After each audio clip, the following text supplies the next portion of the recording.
Travelers on the Omnibus occasionally touches on mature subject matter with mature language. As such, the audience discretion is advised.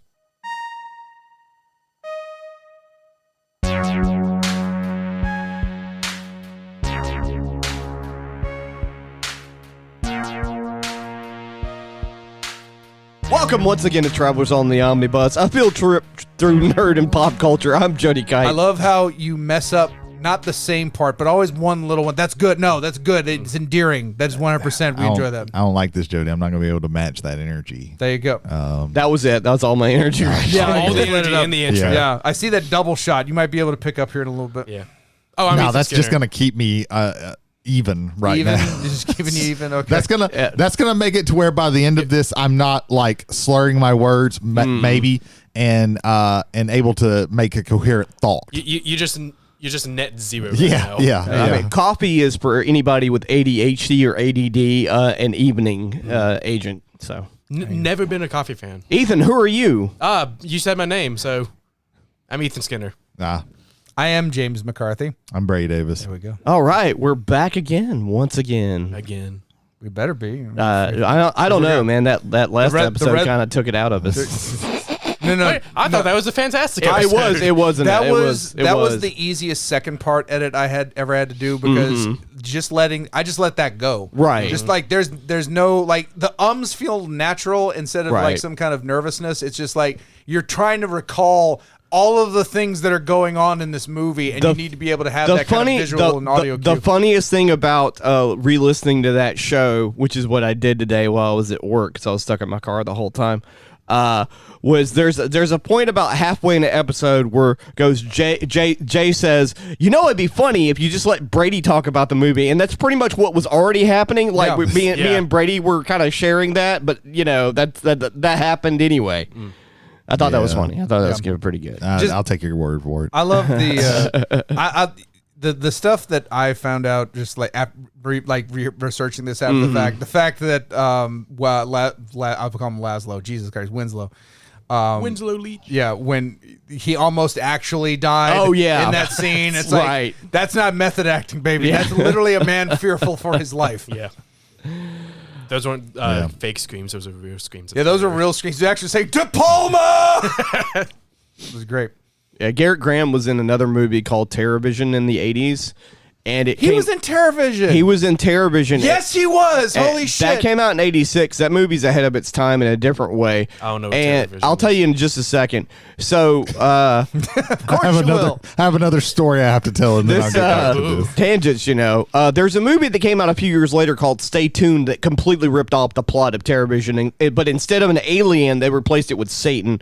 This family, Garrett Graham is the father, they get a satellite dish that's hit by like lightning or whatever, and so they get intergalactic. This is before Rick and Morty. Lightning from space. The lightning from space that basically transports an alien through the airwaves into their house, and things get really fucking weird. That's definitely how that works. That alien is one of my favorite characters. It's so good. This sounds like some heavy metal shit. It's just like it could have been in Metal Hurlant. It's more fun and goofy. It's like them making Invaders from Mars in 1986. It's a movie that doesn't belong in the decade. It's a 1950s alien movie in the 80s. But it's not scary like The Thing. It's goofy and shit. It's funny, goofy. It sounds funny. Yeah. Like I love the alien design is just charming. Is it like Barbarians, the Dragon in a Swamp level? No.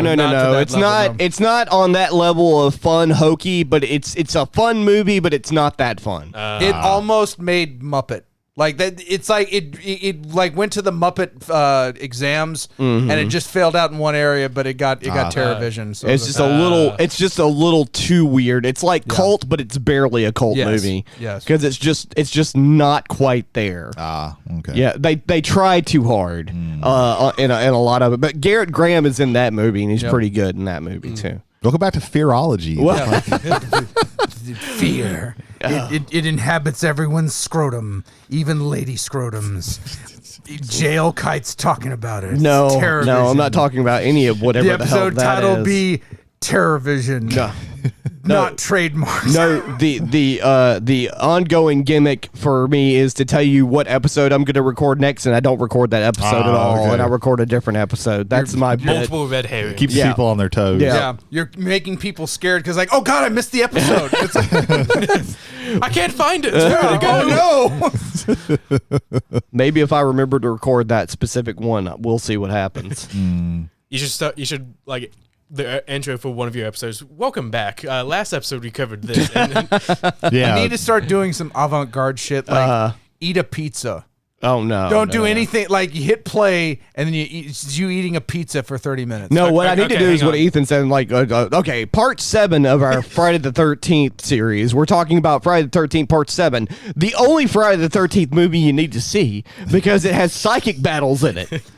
There's a movie called A Ghost Story where Rooney Mara eats an entire pie throughout, and they just sit there on her eating that entire pie. you need to have, Wow. you need to have one episode where it's just a piano boning for 18 minutes. Yep.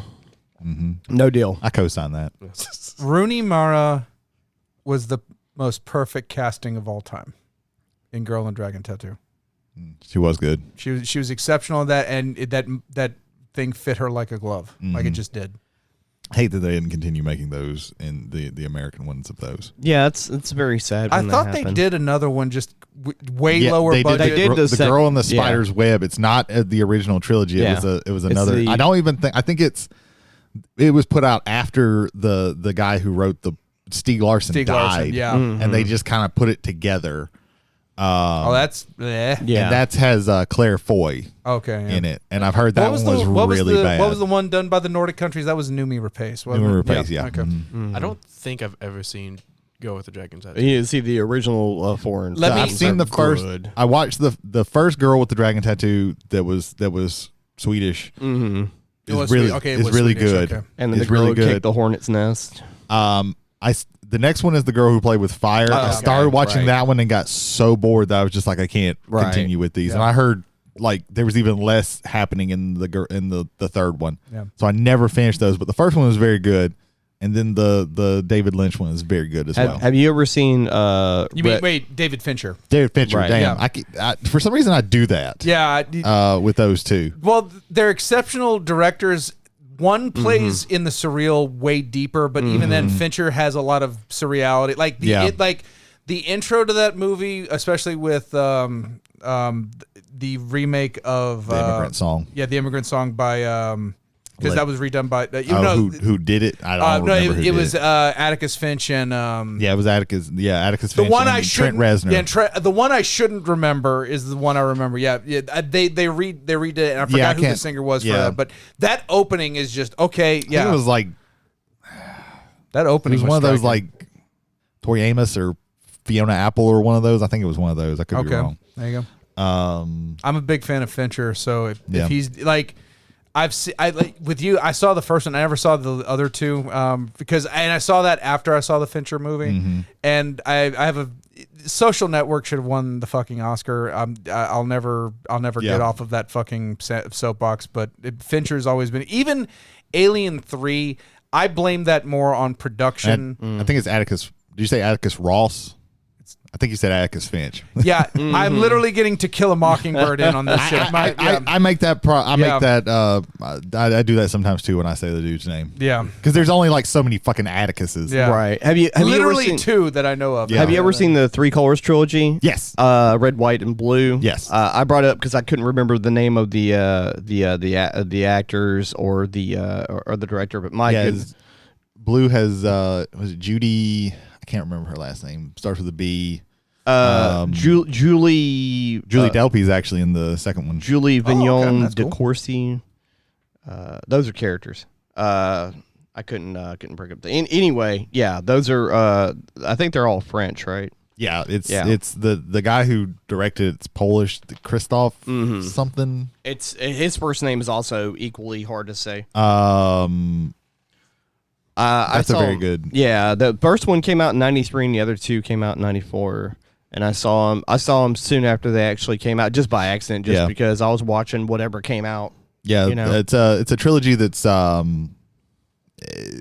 it's not a trilogy in like story wise. Like each story is completely different, but then they're like it's like a thematic trilogy. Yeah, okay. Because they're called Blue, White, and Red. And they're Brady, remember, themes are for 8th grade book reports.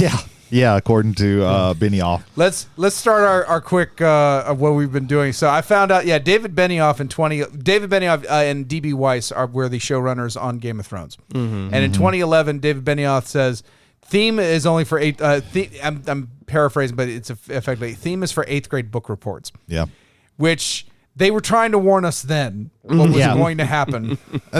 And like I said, when you showed us that quote, that's a lot of balls to say that when Martin is giving you all of your themes. Well, it's a lot of balls when like one of the last significant speeches in the entirety of the show is Tyrion explaining that this crippled boy should be the king because he has the best story. Yeah, it's the storyteller. It's the storytellers that are the really important ones. That and Lady in the Lady in the Water, the M. Night Shyamalan movie, where the writer is the hero. Yeah. Like those are two. It's like really.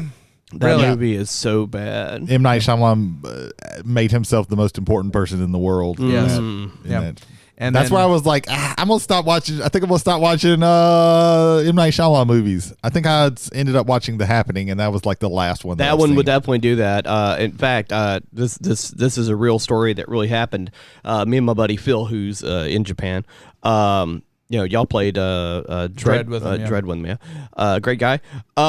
We saw that in the Mobile Theater on Schillinger Road, and when the movie ended and we walked out, I dropped to my knees and screamed at the heavens. Jesus! And there were people in the parking lot. I screamed out Shyamalan at the top of my lungs.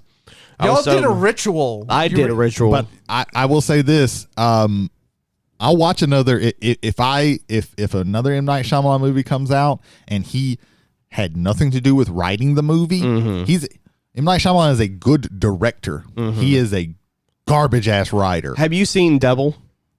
No. Okay. Again, I haven't seen. I think The Happening was the last M. Night Shyamalan movie. So he wrote Devil, but he didn't direct it. Yeah. And that's the exact opposite of one. Yeah, that's was. But it was actually. I thought it was a decent movie. I've read the synopsis of it. It seems fine to me. But and The Visit, I thought that was okay. I've heard it was okay. I'm not. There's so many bad ones. Like I almost watched Knock at the Cabin because he like co-wrote it. But I'm still like, no. I'm going to stick with what I said. If he makes a movie that he did not write himself, I will watch it because I think that he is a good director. He's just an ass writer. Yeah, he's riding on his own coattails from Sixth Sense for the rest of his, Yeah. Well, he fell into everything has to have a twist, and it's like, motherfucker, you didn't even you've admitted that it wasn't until like the 5th rewrite of Sixth Sense that you even that the twist was in there. So that's another. I like to bring this up too because I've been going back and watching Lindsay Ellis videos on YouTube. That's where I pulled that quote from. It's a shame that she's off YouTube because I think she was. She's doing videos. I saw she was doing videos on Nebula. On Nebula, yeah. I may need to subscribe up to Nebula because a lot of people that I like are on Nebula. I just don't feel like paying for it. She has a fantastic voice and position where she does not skimp out on the research. Well, she's also a writer, so she's got a lot. She's a Hugo nominated writer. Yeah. I almost bought her books, but they were about like a virus, and at that time it was around the 2020, and I was like, I just don't feel like reading. I think something one of them about was Axiom's End. Something like but they're all about like this world-ending virus, and it's like I don't feel like dealing with not at that time. No. But another thing that came up in that video because it was a two-parter on the mostly on how it ended, but you had to set up as to why this ending really kind of hurt people. And I would argue also real quick, as bad as Game of Thrones' ending was for a majority, I still liked it, but no, you and I have had this discussion. You liked the ending. It's just I liked what happened. 500 miles per hour to get there. It just didn't need to be. If it wasn't speed run, the last 2 seasons should have been at least 4 seasons. So probably 5. Right. So especially if you establish like a slow pace, and then before all you get into this, boom. And it was not. And HBO would have made 10 more seasons of Game of Thrones. It was that Benioff and Weiss were sniffing their own fucking farts, and they wanted to get this shit done so they could move on and make Star Wars money, which at that time people was actually a big deal. So fuck them. There you go. All right. So, but one of the things they brought up is writing to subvert expectations, not to create a good story, but to fuck with the audience. Especially with an audience that has kind of kept with things to a point where they kind of know where it's going. And they brought up Westworld. In season 2, there was a twist in the episode 2 or 3 of that season that was predicted by the Reddit community that was watching the show. And the writer's room actually went in directly and changed everything up. And that was then compared to an actual quote from George R.R. Martin saying, well, like if somebody goes online, like you've been writing this book with the intention that the butler did it. And then someone goes, hey, I think the butler did it. And here's why. And you can't, it's bad writing to then just, oh, now it's the chambermaid that did it, because you've set up all of these things and then to make this hard turn with no logical or with very flimsy logical footing on that. You ruin your own story. Not just the story that comes after, but everything you've done beforehand. Everything you've done beforehand. It's funny that Martin said that because he was going to, after the third book, he was going to have a time skip of like 10 years. And when people found this out, they got really butthurt. So he said, okay, I'm not doing a time skip. And then he started writing the fourth book. And he was like, oh, this is like 3,000 pages. I can't make this into one book. I'm going to have to split this into 2 books. And that's how we got A Feast for Crows and A Dance with Dragons. And that's why Winds of Winter, it's been 15 fucking years and we still haven't got shit. Wasn't it supposed to be a trilogy? Yes, it was really supposed to be a trilogy. Yeah. And then it turned into the Wheels of Time. Yeah, well, let me, I'll say this, and I'm gonna catch flack from at least one friend who may eventually hear this episode. Wheel of Time is one of the most garbage fall-offs of any story. I know you don't like it, but I have no idea. I've never read it. So I don't even know. It's honestly not even the quality of the writing. The quality of the writing, for the most part, stays consistent. It's just that there's so much of it. Are you saying this before he died? Is you're saying this? Okay, so and I can't remember if it's book 5 or book 6, but it's called a Path of Daggers, and it's literally. I say it's a Path of Daggers to just fucking read this, because for every step is 3 chapters almost. It feels like there's just too much there. The weight of the narrative kills that for me. Like, you know, to Dragon Reborn, like the initial like books in Wheel of Time, they're faster. I think he didn't have to feel like he didn't have to get through the minutia. He explained things well enough that you understood them and could go through it, and it's great. Randall Thor is, you know, your last hero, because, you know, magic has been poisoned for all men, so it's because there's a prophecy that, you know, anyway, I'm gonna go a bit too far afield. You think it's an over explanation of it's over explanation of simple activities of exposition. Yeah. Well, I mean, no, not even exposition. No, they're not even talking. It's like how they're feeling about going what they're going down. It's like, I don't need a complete psych op on every single character in this book. One, because there's too many characters. 2, if it was only 3 characters, I can get what you're getting at by just giving them regular action and how they handle it. But no, it's too fucking dense. It's so much stuff in there that doesn't need to be in there for you to be able to enjoy a story, in my opinion. And Jordan never got to finish his work. Yeah. He never did. Right. I mean, which falls in a lot of lines, like Frank Herbert, again, my favorite novel of all time. He didn't get to finish Dune. Yeah. It ended up on Chapter House Dune, and then his son and another writer take it over after there. There's a I want to say a thinning of the writing, but when you are dealing with the high concepts that you are dealing with in Dune, I'm sorry, while he was still alive, that shit was going fucking nowhere and everywhere at the same time. Right. It just was. Yeah, when you start making series and shit like that. Martin did the same thing. It started out with pretty small amount of characters, and then by the end of it, it's just there's just every chapter it feels like is a new fucking character who is probably gonna die this book. Like it was I think our I think of our exploration through Zelazny's work. I think he did a better job of it, but also I think it's because he kept to a smaller page count. Yeah. Well, also I'm not trying to cut you off. Real quick, just saying that like that was a popular format in the 70s, especially was novellas, like 150 to 200 page novellas, because you'd crank them out every month, so that you had serialized novels. Basically, Also comboed with that was serialization in science fiction and fantasy magazines, where they would just have like, this is the next chapter. Right. Like Yeah. So yeah, that's how those old writers, like the classic writers, got paid, is because they fucking were in pulp like magazines. Well, I'm talking about like Lewis Carroll and Alexander Dumas and all that. That's why. That's why the story, Count of Monte Cristo is so fucking long. The unabridged version is so fucking long because he got paid by the word count. By the word count. The Stand assured me I would never read another unabridged novel ever again. Well, me too, because the timing of it, I finished the book right when that came out. That's when I read it. I loved The Stand so much. It's like, oh, there's more of this. I can't. And that okay. Here's the reason why there shouldn't be more of this. Right. It's like, it's not even that it's necessarily bad. Again, the weight of the material weighs down the reader to the point where it's like, okay, this is just more stuff that I have to keep. It was already 800 page plus. It goes north. It goes north of 1,000 after that. Yeah. Well, yeah, I think it's 1,200 pages. The extended version of it is like around 1,200 pages. So it's like it's like 11 to 1,200. But yeah, right. Right. I had read the original novel, and I was like, oh, this is like one of the best things I've ever read. And then the unabridged version came out. I'm not reading another 300 or 400 pages. So in college, I had to read Dostoevsky's Crime and Punishment. That had less weight to it than the Stand unabridged. Like, and I actually like Dostoevsky, but you have to realize that okay, you got to put your snow boots on because you're gonna be wading through it because there's just gonna be just a shitload of material that you got to remember.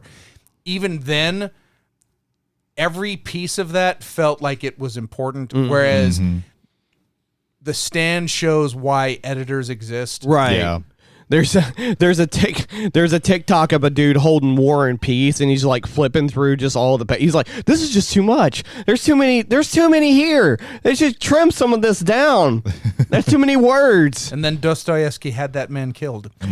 I didn't read War and Peace. It was not required reading at school. No. It was on the. I think this was like it was one of my English 300s or 400s. I can't remember, and it was one of the ones that you could elect to read. I got, I want to say, 50 or say, and after like the 30th Insky or the 30th Fsky, it was like, okay, no. When I have to like. When we're watching the movies and I'm taking notes of the movies, it's like, okay, this is like an hour and a half to 2 hours, depending on the length of the movie. Right. But when you've got a book that's that big and you're just taking notes the whole way through, it's like, you're an English major. Yes, I'm an English major. Yes.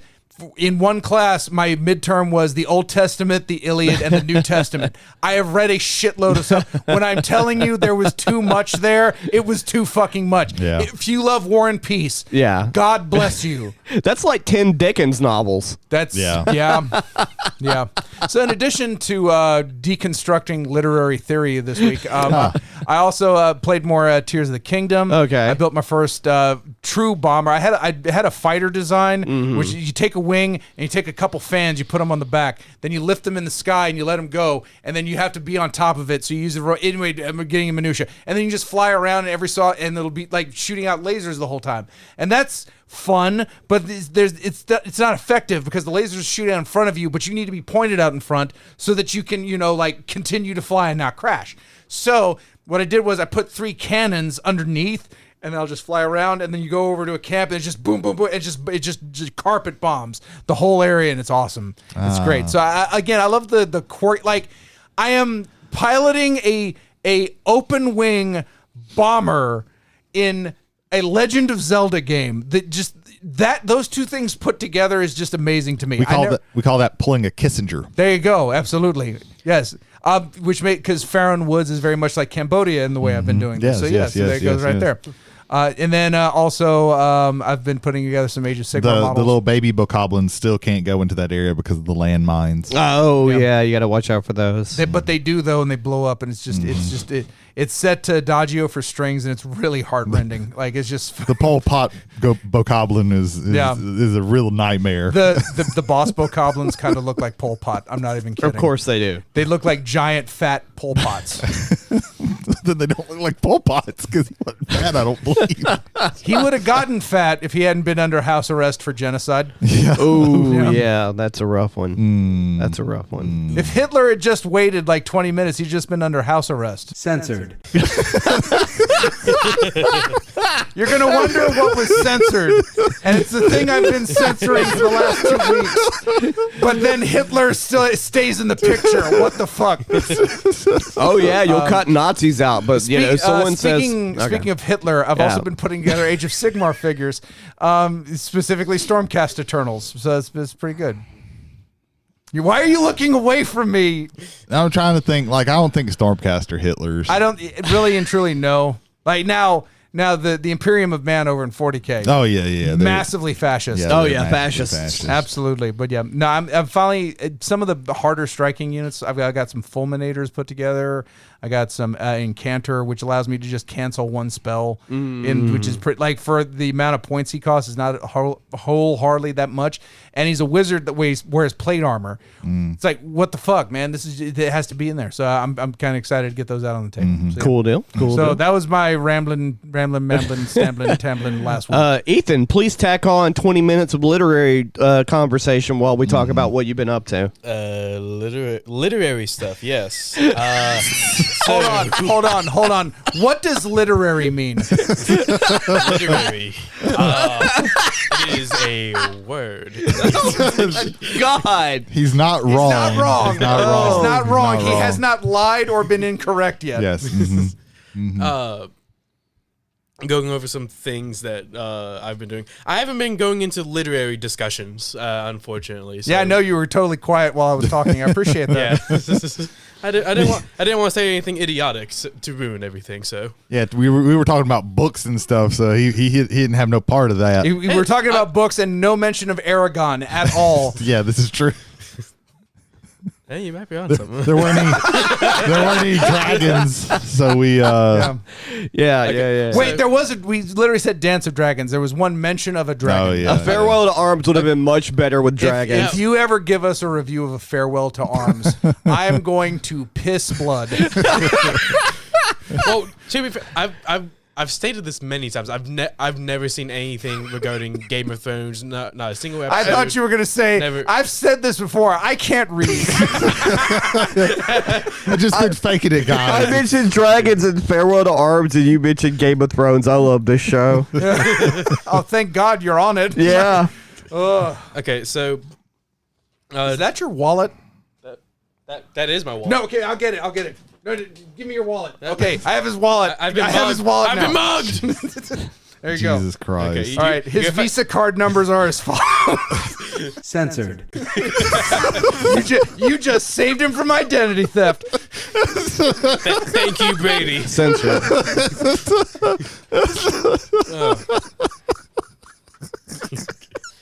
That was gonna be a bad trip for me in the future. Corn dogs. Corn dogs, yes. Yeah, they're gonna steal your vast fortune that we know you all have, Ethan. Oh yes, I have that millennial money. No, that Gen Z. I was about to say you have that Gen Z money, which is even worse. Yes. So I've been listening to some music. Oh, okay. Recently, Foo Fighters. Okay. They released their newest album, but I heard that they did. It came out about 4 days ago from the time we were recording, and I was doing a little digging because obviously Taylor Hawkins, he passed away a few years ago, unfortunately, and it was last year, I believe. It was last year. Wait, has it been a few years? It was Holy last shit. year. Okay, it was last year or 2 years ago? It was last year. Okay. I want to say. Like, no, because I literally just had like an old man moment. I was like, gee, how long has he been gone? Holy hell. It was either last year or 2 years ago. That still feels like way too long I want to ago. say it's been a year. Maybe a little bit. No, like from a metaphorical thing. Oh, from yeah. from the idea that Right. like this person who is who is a major part of this band that has produced so much good music Right. is just no longer here. Yeah. Yeah, Since just 97, I believe. since producing music, right? He played drums for Alanis Morissette's band and then very quickly joined Foo Fighters. Oh, okay. But the new drummer they have is Josh Freese. He was the drummer for A Perfect Circle. Oh, okay. Nice. That's a good choice. Yeah. 9 Inch Nails, Guns N' Roses. Okay. That name for was 3 familiar. years. Paramore. So Solid. These are all solid. Yes. I haven't gotten too far into it. I've listened to I want to say like a quarter of it. It's very interesting just to like going from something I'm familiar with, like Hawkins' play style, going to someone I'm not too familiar with. Seeing how he goes with Dave Grohl and his singing and his guitars, just to see like the difference in styles, and so it's very interesting. I think the song I like so far is Under You. Okay. I still have to listen to the rest of it so I can give a complete review. Yeah. So first impressions. First impressions, yes. It's a lot. It's a lot more toned down from like a lot of the like early stuff. I would imagine the mood probably should. Yeah. Probably, yeah. Yeah, like Yeah. you can tell there's a mood shift between, I think it was Master of Puppets and Injustice for All. Oh yeah, when Cliff died. In Metallica when Yeah. Cliff Burton died and they changed over to Jason Newsted. Yeah, it was a completely different band sound for the most part. Their opening song "Rescued" it quite literally feels like a message to Taylor. It probably is. Yeah. It probably is. So I'm enjoying it so far. Gonna have to listen to the rest of it. It's only like 10 songs, 48 minutes. Mm-hmm. So- That's an average. Yeah. Yeah. They are Foo Fighters is a band that I admire a lot, but they're always very like hit or miss with me. Like I either absolutely love the song and I'm obsessed with it, or I really don't like the song. Like it's a coin flip either. I either way. have to be in a specific mood to listen to that kind of rock. There are Grohl and the company write songs sometimes that are to me are too repetitive. Like I know it's one of their standout tracks, but the best, like all it feels Yeah, like. that song I don't like. Yeah, it feels but, like he's screaming at me the entire time. Times like these, I can listen to almost any. I never got tired of Ready to Fly. Whenever that would come on the radio back in the days when I listened to the radio, and Everlong. Yeah, Because Everlong is my favorite. Everlong doesn't. Like Everlong is definitely like a time capsule of the band because they evolved quickly after that, because that still kind of feels like 90s alternative rock. Yeah.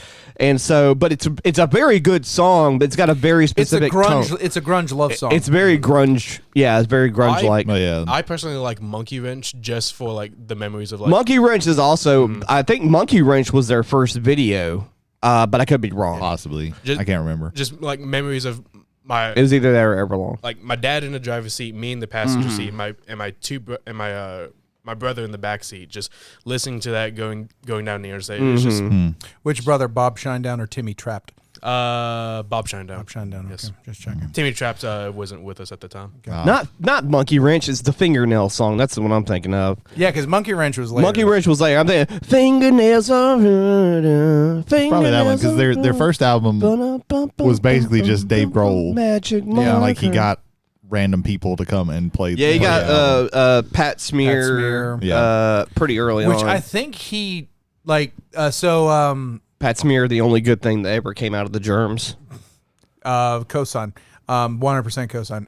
The Letterman's last show, the last late show. They had the Foo Fighters play, and I think they brought Pat Smear back to play. Nice. To play Well, on that. Pat Smear, if Cobain wouldn't have died, like he was by that time, he was basically the fourth member of Nirvana. Yeah, because he was in the acoustic show they did on MTV. Yeah, he and was their had started second playing guitar. with them a lot, and The recording acoustic show on and MTV, was- otherwise known as Unplugged. Unplugged, yeah. Yeah. and like No, he was basically the fourth member by then. It's weird how time can separate the title, which specifies what it is, Right. with what they actually did with it, which that's arguably the best Unplugged out of all of them. I think, and the thing is, like, Unplugged, It's up there. It's Unplugged. definitely up there. I stopped short of saying the best, but I just said arguably the best. Unplugged was one of the best things that happened for a lot of artists, like LL Cool J in a different light. I was about that's another candidate. LL Cool Yeah. J's Well, that like Unplugged is amazing. kind of reignited It did. Clapton's career. Yeah, him and LL. I mean, LL went on real hard on Tony that. Bennett was an Unplugged, wasn't he? Possibly. I I wouldn't have can't remember doubted him. it. Because he had that duet with Katie Lang, and all of a sudden that was just amazing. Wasn't 10,000 Alice- Maniacs.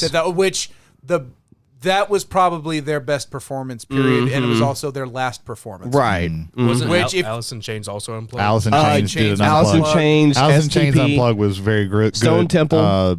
Pearl Jam also. Pearl did a Jam, Stone really Temple good one. Pilots. Yeah, a lot of good stuff there. So did Soundgarden not do one? Because that don't would be the think that I would don't be the think holy they four. did. I don't think they did. But you know what? I'm gonna unbuds it real quick. While you unbuds that, I'm gonna take hostings real quick. Brady, what have you been doing? Oh, and then I was gonna say, and then we got Lauryn Hill's Unplugged, and that was not good. That was really, really Lauryn bad. Hill ended up being a diva. So unfortunately. Nobody from the Fugees made it out because they just revealed that Praz was a FBI informant. Wait, is that real? Yes, that's real. Praz. So wait a minute. So Praz was full on FBI informant. The metaverse of 90s rap is just insane. Yeah. There you go. Yeah. We are all in the Matrix. So I have also been listening to some music. I think this is going to be a very good year for music. Portugal the Man has an album coming out June 23rd called Chris Black Changed My Life. Chris Black was their hype man that they used in like concerts and stuff, and he died not too long ago. That's a shame. I don't know, but Jesus Christ, you filled that full. People knowing I filled the Diet Coke up to the rim, and I managed to get only 2 drops spilt on me, the rest of it in my tummy. There we go. But they've released a few songs from that album so far, and all of them are really, really good. So if you like Portugal the Man, check them out. They're very like I don't know. It's hard to explain this fucking band, but check them out because they're really fucking good. It's a good like that. Their previous album Woodstock is one of the last, one of the handful of albums in the last 10 years that I'm like, oh, you can just play this all the way through. Quick question. Yeah. Right now, as it stands, who wins your Omni for best album of the year so far? Because Sleep Token, Take Me Back to Eden. Okay, Take Me Back still there. Okay. Yeah, but this one's like seems like it's going to be really good. But like good. between Sleep Token, Portugal the Man, Gorillaz, like all of these people are. Would you like, throw Ghosts? Ghost cover album in there? Pantomime. Yeah. It's going to be a really good year for music, I think, and it's only halfway over. Can I? Yeah. Okay. Yes, absolutely. So, Unplugged's older than I thought it was. Yes, it is. Yeah. It came out in Very old. '89. The first band on there, or the first couple of bands on there, these are out of order. Squeeze, Okay. that's Aerosmith, Okay. better. Elton John, Good. Okay. Yeah. Sinead O'Connor. I kind of remember that one. Yeah. Poison, Okay. Joe Satriani, and Stevie Ray Vaughan. Oh, that just Okay. as a guitar acoustic guitar performance from the two of them. Yeah, I'm okay with that. Joe Walsh with Dr. John. Okay. Interesting. Paul McCartney. Okay. Yeah. Sting performed mostly songs from The Police, but also songs from his album Soul Cages. Okay, and now we're going to get into stuff that I forgot. De La Soul and MC Light had an Unplugged. Okay. I think I remember hearing about. I think I remember sometimes they would use like one of the songs as a video, standalone video, and I do remember, I think one of the... It wasn't De La Soul, but there's like another one. It was, I think it's Arrested Development. Was Arrested Development another... another Now, one some of these weren't like whole shows around these artists. Sometimes the artists would have like 2 or 3 songs, and then like for example, the De La Soul and MC Light was like on the same show as the LL Cool J, or something like that, or whatever. And LL Cool J only had like 3 songs on that episode, but like they were powerful. Mariah Carey performed an unplugged version of "I'll Be There" by the Jackson 5. Eric Clapton, of course. Yeah. Pearl Jam, Queensryche performed a couple unplugged hits. Annie Lennox. Okay. I could see Annie Lennox. And so real quick, so these are all the full albums that they put out. Mariah Carey, Rod Stewart, 10,000 Maniacs, Tony Bennett, Page and Plant, Nirvana, Alice in Chains, Shakira, Lauryn Hill, Alicia Keys, and Ricky Martin's. And that's not all of them. That's just some of the ones that are listed in the Wikipedia article. I miss Unplugged. Yeah, it was a good show, man. Yeah, it was good. What else you been up to, Brady? So yeah, besides music, went and saw a movie this weekend. The sequel to Spider-Man Into the Spider-Verse, which is titled Spider-Man Across the Spider-Verse. I want to see it. So I really want to see it. Fucking good. This movie, first of all, just with the visuals, like it's worth see this movie in theaters. Like the art style for these has been so unique. It is so good, and like with this one, you're traveling to several different worlds, and every world is just does a different thing. Like you spend some time in Spider-Gwen's world, and it's all like watercolor backgrounds, and then you go to these other places. Like it's like this is what like all these fuckers who are doing like in the West, traditional animation is dead, and that is something I think to lament. But if you're going to do computer animation, do something interesting with it. And this series does something interesting with it. Like it takes it to where, it takes it above and beyond just this bland computer generated stuff that we're seeing nowadays. It's so fucking gorgeous. Like every second of the movie. Like just going off the trailers alone, like Oscar Isaac as Spider-Man 2099 is like just an absolute menace. Just like chasing Miles throughout like the multiverse, I assume. I'm assuming that's what it's sort of kind of it's because I'm totally blind in it, like for the most part. Yeah, it's probably a good idea. Yeah, and there's not like he finds out that there is this society of Spider-Men who are keeping like the multiverse timelines clean, basically, because sometimes like some villain from some world will leak into another world, and they have to like deal with that. Like besides everything that the trailers have already shown, like I know nothing of it. Yeah, and I don't think you have to know really much. Like that's the only like that's really even more than you need to know. But like the like it's a really good continuation. They take a character, a villain who is at best a D tier villain, the Spot. And by the end of this, you're like, holy shit, this motherfucker is scary. But yeah, they do a really good job. Like all the new people, you got Spider-Punk, who is great. He's got like this cutout look where he's always like slightly different whenever you see him. And he's voiced by Daniel Kaluuya, which is a great fucking like choice for that. This one focuses where the first one focused on Miles and Peter B. Parker's relationship. This one focuses more on Miles and Spider-Gwen's relationship. That's good. Yeah, and it really like it hit me like because a lot of her story has to do with her dad's a single father and dealing with that dynamic.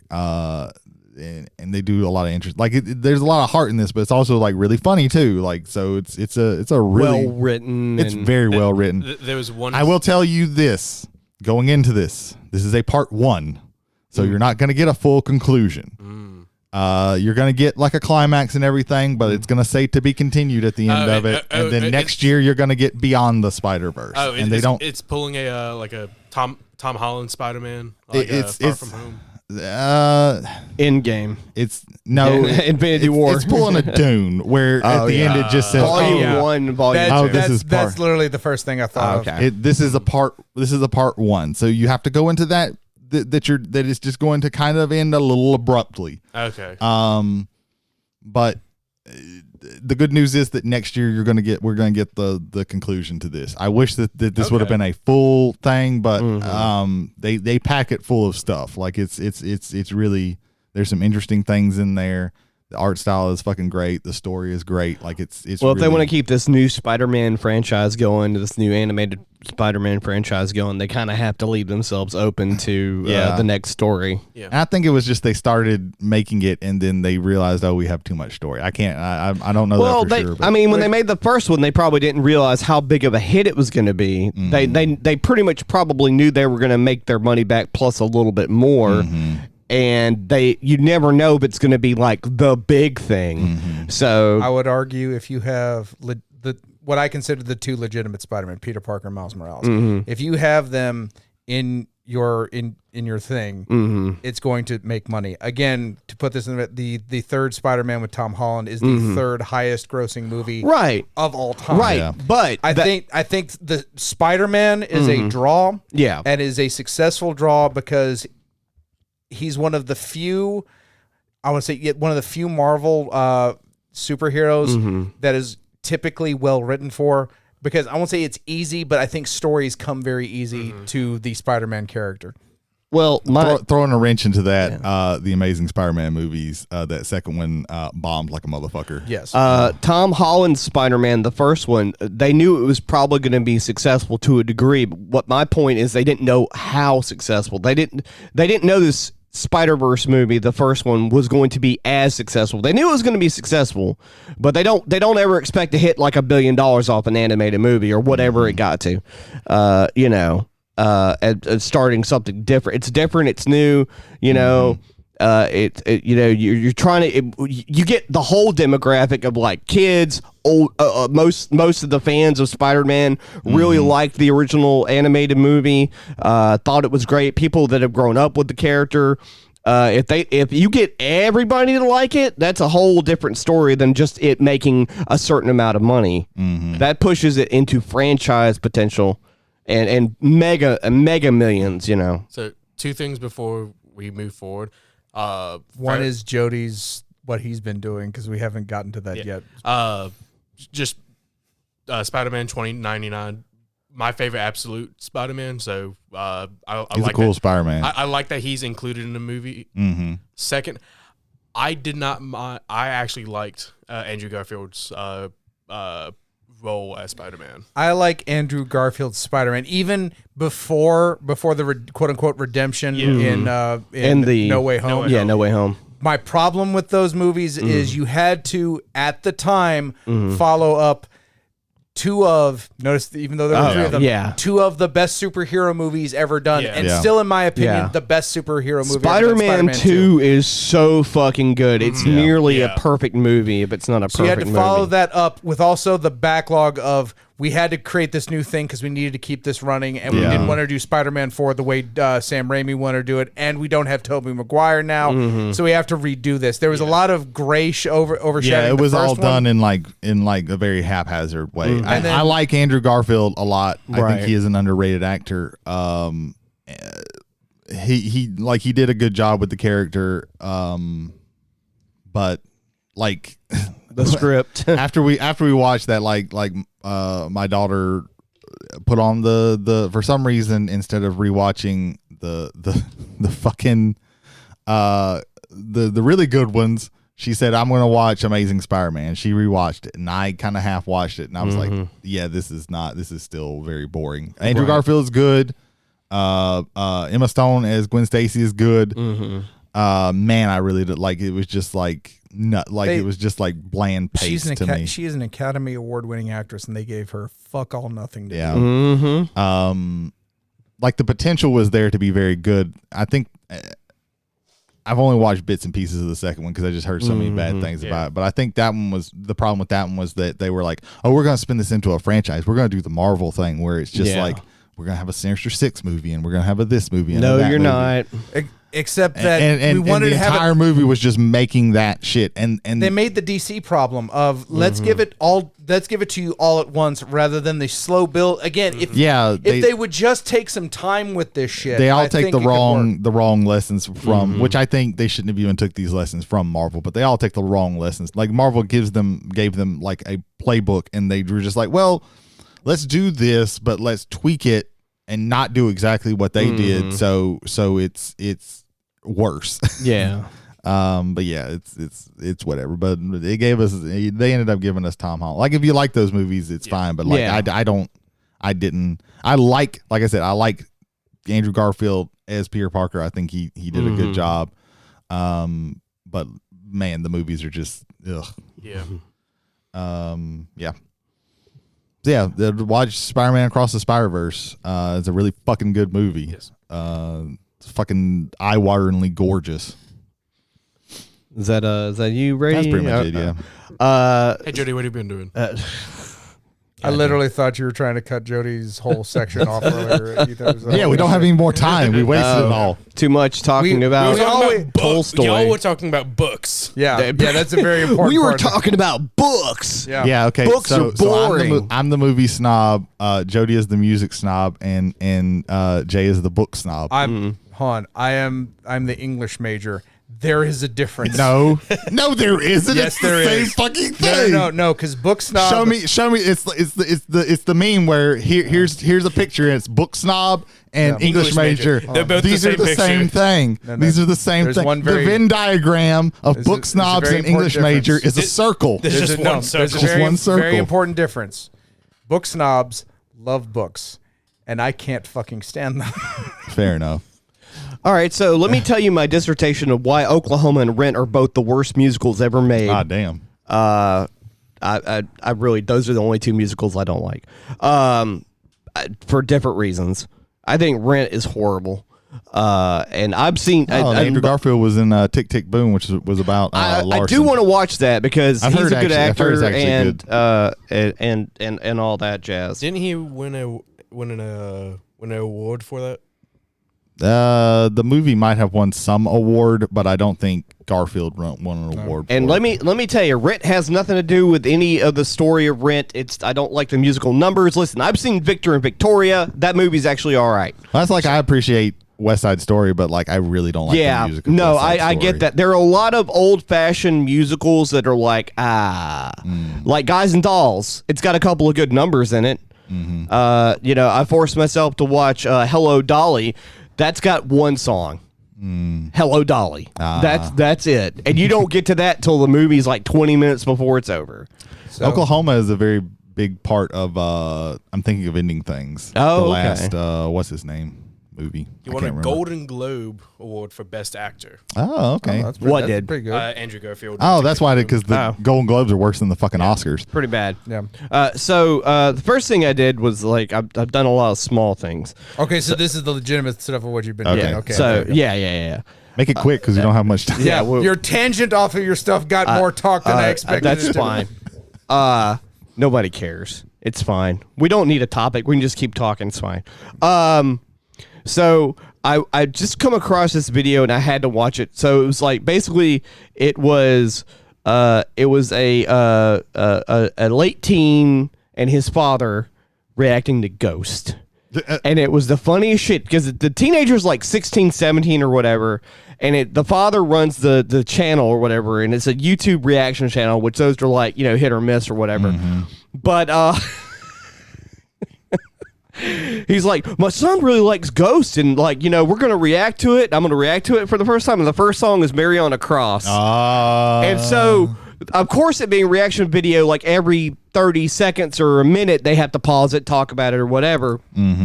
And like, so they're reacting to a lyric video, so they get to read what's happening while they're listening to it.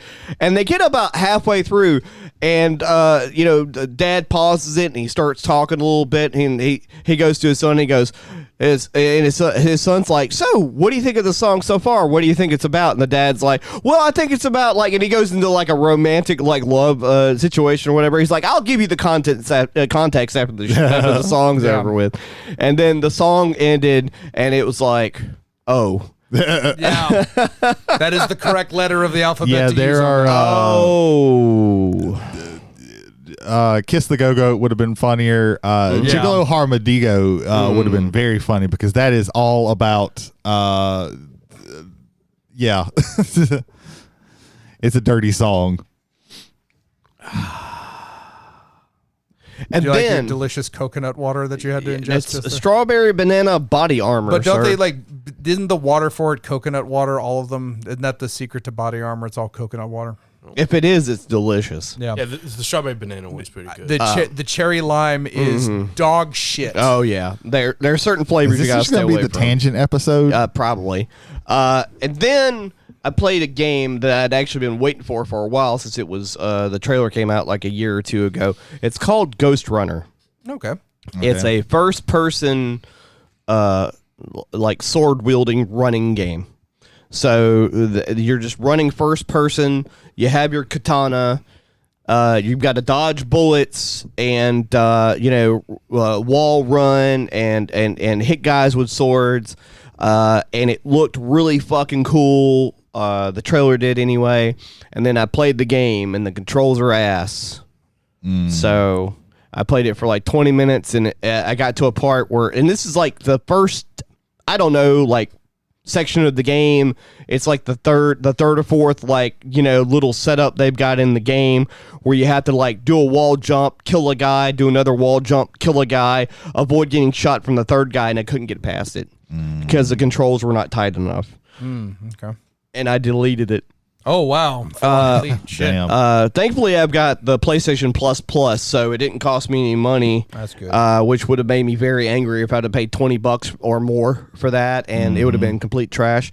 And then I watched a horror movie called The Ghost Runner. No, Jody's Experience. It was a horror movie. No, it's called the. What's up? Oh, it's $30 on Steam. Jesus! Don't do it. Do not buy Ghost Runner on Steam. If you have a PlayStation Plus account, Try it for 5 minutes and then give up. All right, so or buy it. We're not your mom. Yeah. If you want to waste your money, go ahead. If we find out that one of these people that listens to is actually like the son of Ethan, and Ethan is the mom, that's going to be very disturbing. What the fuck? What's happening right now? You just said we're not his mom. We're not their mom. But now, what if Ethan was somebody's mom? How would I be a mom? Okay, so going. I watched Censored. movie that came out in 2015 called the Censored. Masturbation, I guess, because that's what the last masturbation. What the You're fuck? making Censored. is over there. I know. I was going to do a whole bunch of censors to go along with That's that. a lot of Censored. right Yeah, there. that's a lot of. Censored. Violent. Censored. I got an email You're tearing once. something. If Yeah. Censored. Oh yeah. I got an email once from a porn site that said, and the subject. No, this is pertinent. Hang on. And the subject line was, "Are you into vicious hand jobs?" No, I am not. No. We gotta read. How were you getting an email from a porn site? This is like a decade ago. Okay, yeah. It's like spam when they filters are a little bit better. Yeah, spam filters are a lot better. That was like the one time a friend of mine. I think it was my Hotmail account. That makes way more sense. Me and a friend of mine, when we were teenagers, we prank called a porn site. And what I mean by prank called is, have you seen Jesus? No. What did you do? we got on the live chat with one of the girls or whatever, and she's trying to like play as she is like some sort of like lifeguard or whatever. And she's like, "What's happening with you right now in this situation?" I'm like, "I guess I'm just hanging out in the swimming pool." And she goes, you want me to come in and save you? I'm like, no. And then we hung up on her. That 30 seconds cost me $300. Well spent. That 30 seconds cost his mom's credit card $300. All right. The real break was on her. Yeah. So anyway, I watched this movie it's from 2015. It's called The Last Shift. Okay. And this movie had some pretty good potential. So the plot is that you have a rookie cop, and she's taking over the last shift in this one station because it's shutting down because they opened a new one, but they have to keep her there to kind of guard the evidence locker overnight until the guys show up to clean the evidence locker out. I've seen the picture of this. I've never watched this movie. That's the premise. I'm going to stop you from watching it. So I wasn't going to watch okay, this. okay. I'm going to stop anybody if from you watching see the cover of this, you're like, no, I don't need to watch So her backstory is that her father was killed on duty. Right, she's got horrible nightmares from it or whatever. Mm-hmm. So, the captain tells her before he leaves, he's like, "Listen, all the phone calls are going to be rerouted to the new station. You shouldn't have to do anything but just sit around and babysit the station until like between 12 and 4 is when the guys are going to show up to get the stuff out of the evidence locker area." And she's like, "Okay, no problem." The station that she's guarding is apparently, like, for her at least, is haunted. There was like a group of Manson-like serial family killer kind of thing situation or whatever, where they killed themselves in their holding cell or whatever. They got a hold of some sheets or something and they hung themselves. This lady keeps calling her on the phone. Even though that she's not supposed to get 911 calls, and so she calls the other station. She's like, "Hey, this girl keeps calling," and then she finally gets the girl's whole name, and the guy on the phone's like, "She's been dead for like 15 years," and so she's like, "Oh my god, these ghosts are calling me." She doesn't say that out loud, but that's kind of like what you can kind of get at or whatever. It's called Last Shift. Correct? Yeah, Last Shift. 2014. Yeah, 2014. Why does it have 100% on Rotten Tomatoes? Is that like credit? Is that like critic score or audience score? The tomato meter. The tomato meter's at 100%. At 100. Okay, so here's what. Oh wait, 9 reviews. Yeah, that's that'll why. do it. Man. if you have like, Yeah. if only a few people review it and it gets even the mile, like there's a lot of problems with Rotten Tomatoes. We don't have time the to get audience into score it. is 51. Well, it's an aggregator site, so it's like, Well, yeah, there's I guess we do have fucking time with. You can also there's also a problem with if you give like a slightly positive review with a lot of negatives, but if it like they just go it's positive or it's negative. They don't go. There's no nuance in the reviews of that. So if you read the review, it might be like, oh, there's a whole lot of negative stuff, but they gave a mildly positive. They gave it like a 6 out of 10. Well, that counts as a positive review. Oh, gotcha. So it's either a thumbs up or a thumbs down. You always have to take Rotten Tomatoes with a grain of salt. Right. The problem with the movie is it's slowly paced, and there are some really good scenes with her interacting with the haunted parts of the whole thing. She keeps seeing images of the serial killer family, including the Manson character or whatever, and it's sort of teetering on the 5 out of 10, 6 out of 10 kind of thing, and then she keeps seeing things, so she finally decides to start shooting at shit. At the end, and you can pretty much predict that the two guys that she shoots at and then she gets shot are the guys coming to get the shit out of the fucking locker. Okay. And they never really explain or it's never really alluded to that it was all in her head the whole time, which is what they should have done somehow by slipping in that maybe she had some sort of mental issues or something of that nature. And it's just kind of left in the air where it's like maybe it was supernatural or maybe she just saw shit the whole time. And it just kind of ended badly. So it was already a mediocre movie for the most part, and then it ended shitty. So it's the worst kind of movie. It's not a good movie and it's not a bad movie. It's a movie that had potential. It's a boring and movie? it's just boring. Yeah. That sucks. And so it's one of those things where I got finished with it, and I was like, why am I doing this to myself? Why am I watching these? Yeah. But, everything can't be Evil Dead and Reanimator. So, or Frankenhooker. That's a good movie.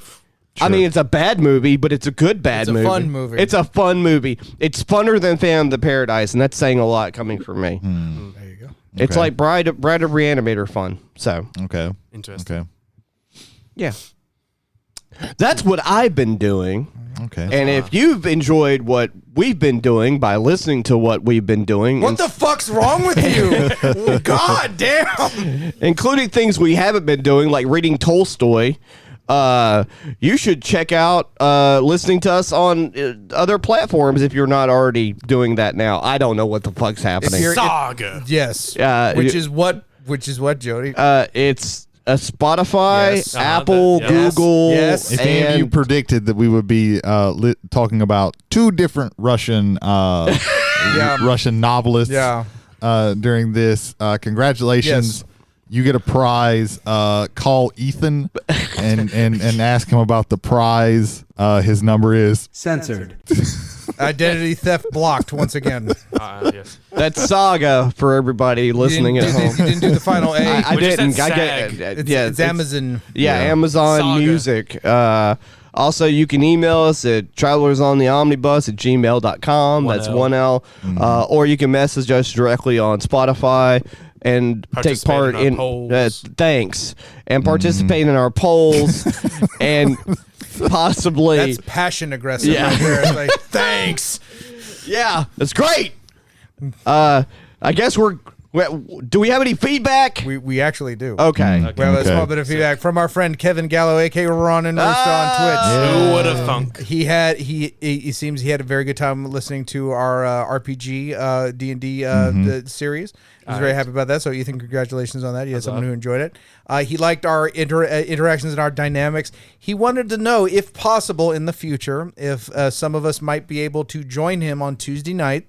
A Tuesday night in the future, and be a competitive cyberpunk gang aside his regulars. I like the idea of it. I like the idea of it.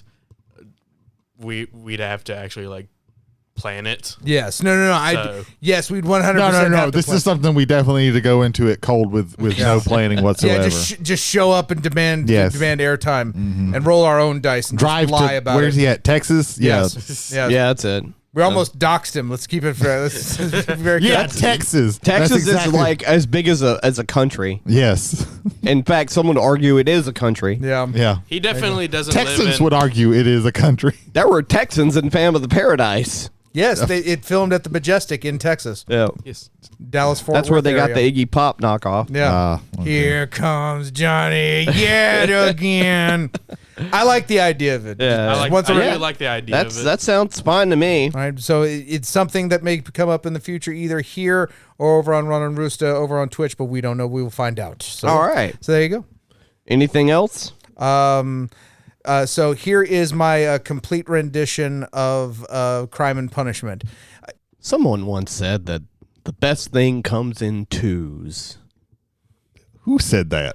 Someone Who likes someone the said number it. 2 that much? I guess with, hundreds of billions of people in the entire history of the earth, somebody would have said that sometime.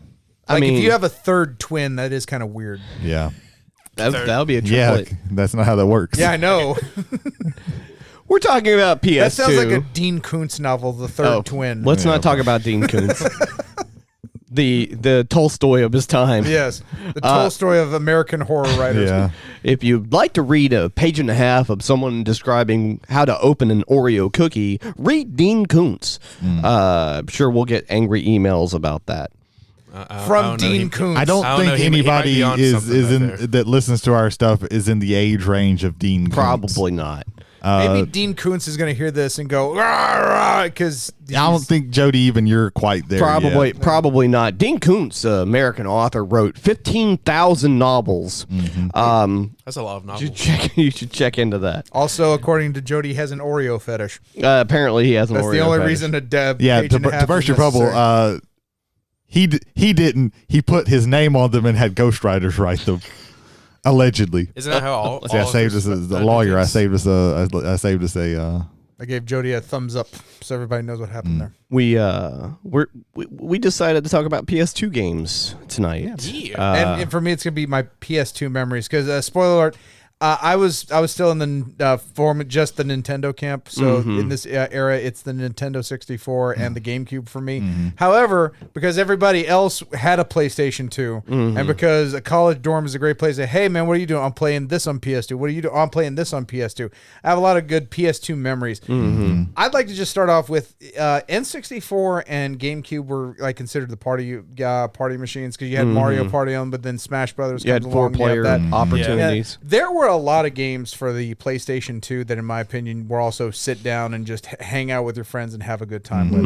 And there were like you have like the party style, very short mini game stuff, but then you also have like long form. This is where I think I first got introduced to Let's Play culture, where it's live and playing with a friend. Me and my buddy Ian would sit down to Resident Evil 2. This is on the PS1, obviously, and just kind of sit down and play it. But then you have stuff like Grand Theft Auto.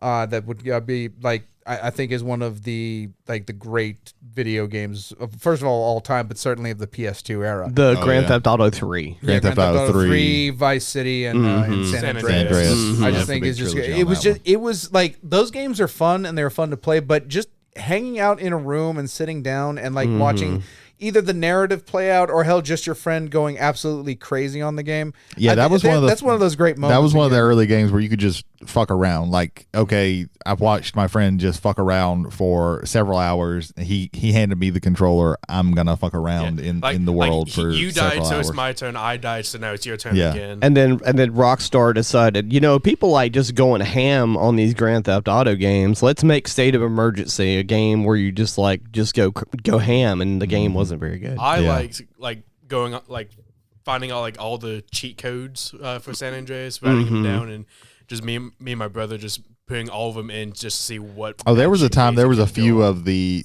cheat codes for Grand Theft Auto 3 that I know I had memorized.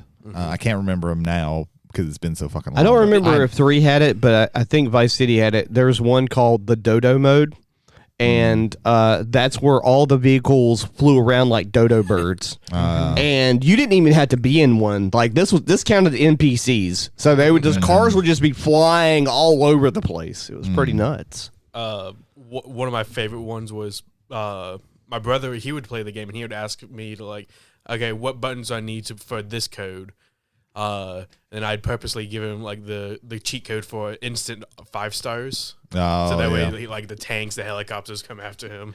Yeah, I'll also talk about one of my favorite games, which is Katamari Damacy. Ooh, yes. Ever played Katamari Damacy, where you just roll things around in a giant ball. I didn't play the original, but I did play the remake. You played the original, so the remake is pretty much the original. Just real quick, my perspective on the PlayStation 2 is going to be a little weird because I did have I still have a PlayStation 2, but I came to it pretty late.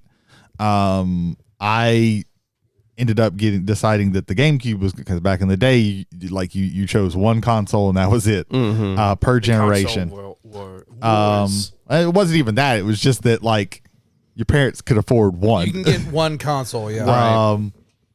So I chose. I was gonna get a PlayStation 2, and then I played Rogue Squadron in a Toys R Us, and I was like, I'm getting a GameCube. And then I got my hopes really dashed because eventually stuff just stopped coming out for the GameCube that was worth a damn. There was a long stretch where it was the winter of our discontent. I think it was actually a summer then, but I came to it late. So that winter lasted like Westeros winters, several winters. The Night so King a lot of the things that I'm gonna talk about I actually may have played on the GameCube, but they also came out on the PlayStation 2.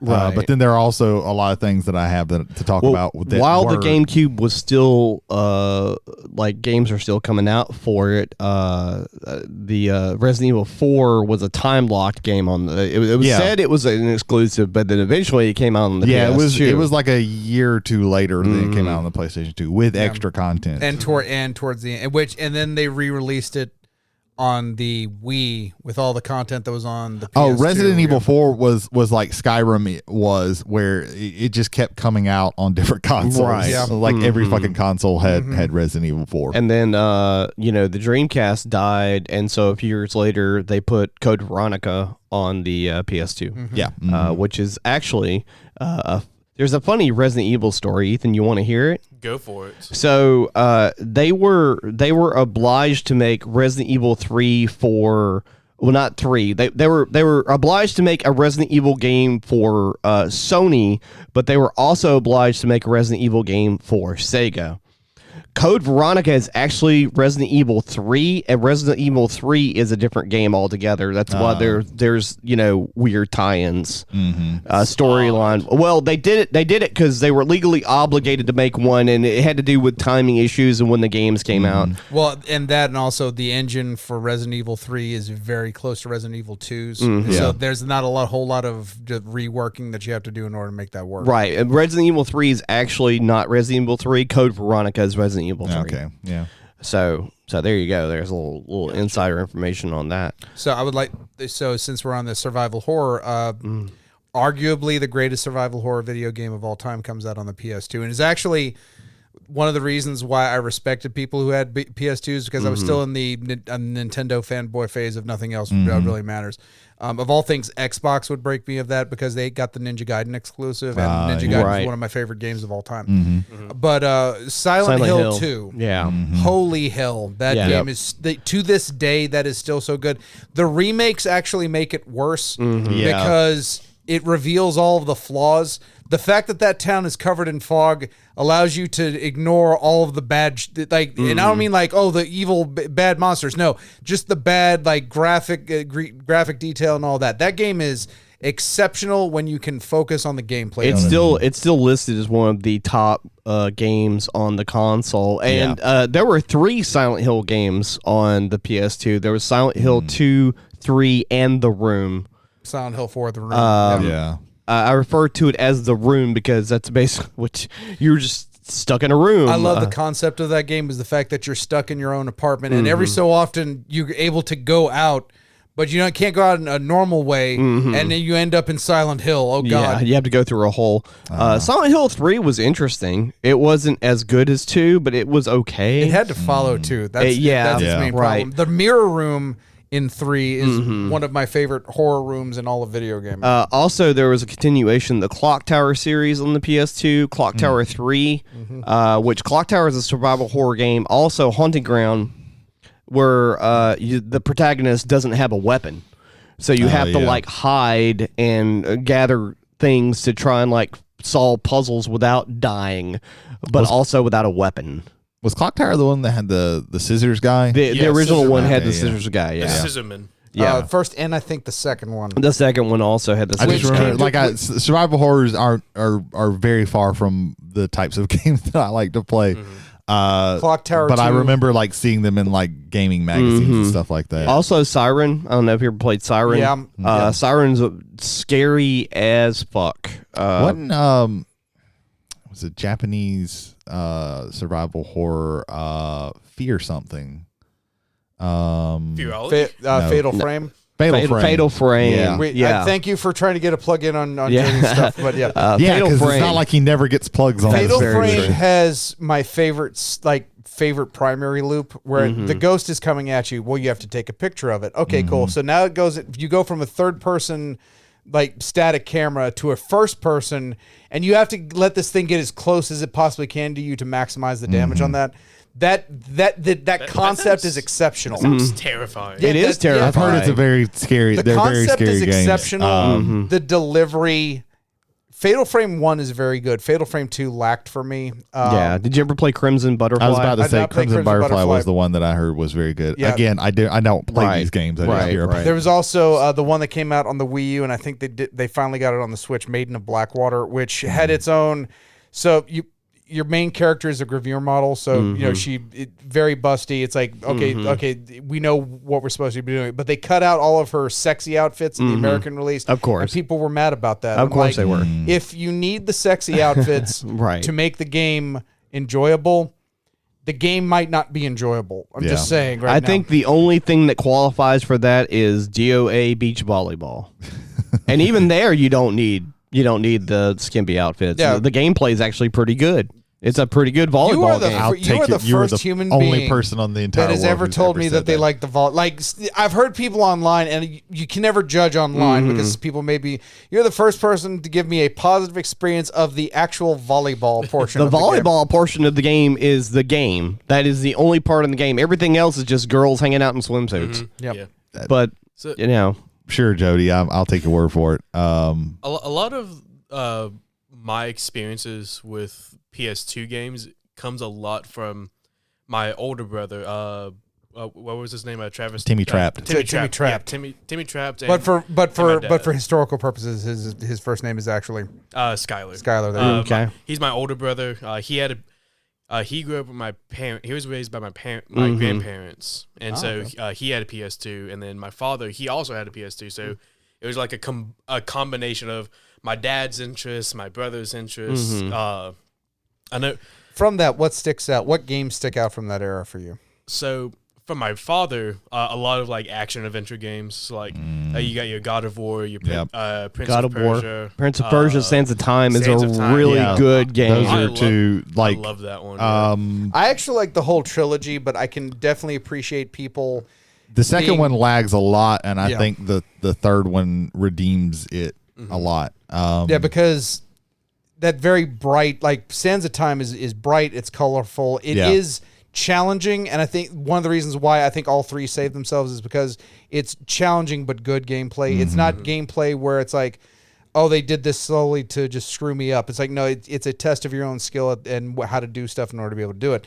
But to go from fun and almost happy-go-lucky, I won't say happy-go-lucky, because there's a bit of a shadow that's cast on all of this. Right. Yeah. But to have a more fun Prince and then go to very dark and it got super edgelord, and even though I still like the Warrior Within, which is the second one, it's very like, okay, I hum, and yeah, sure, we get it.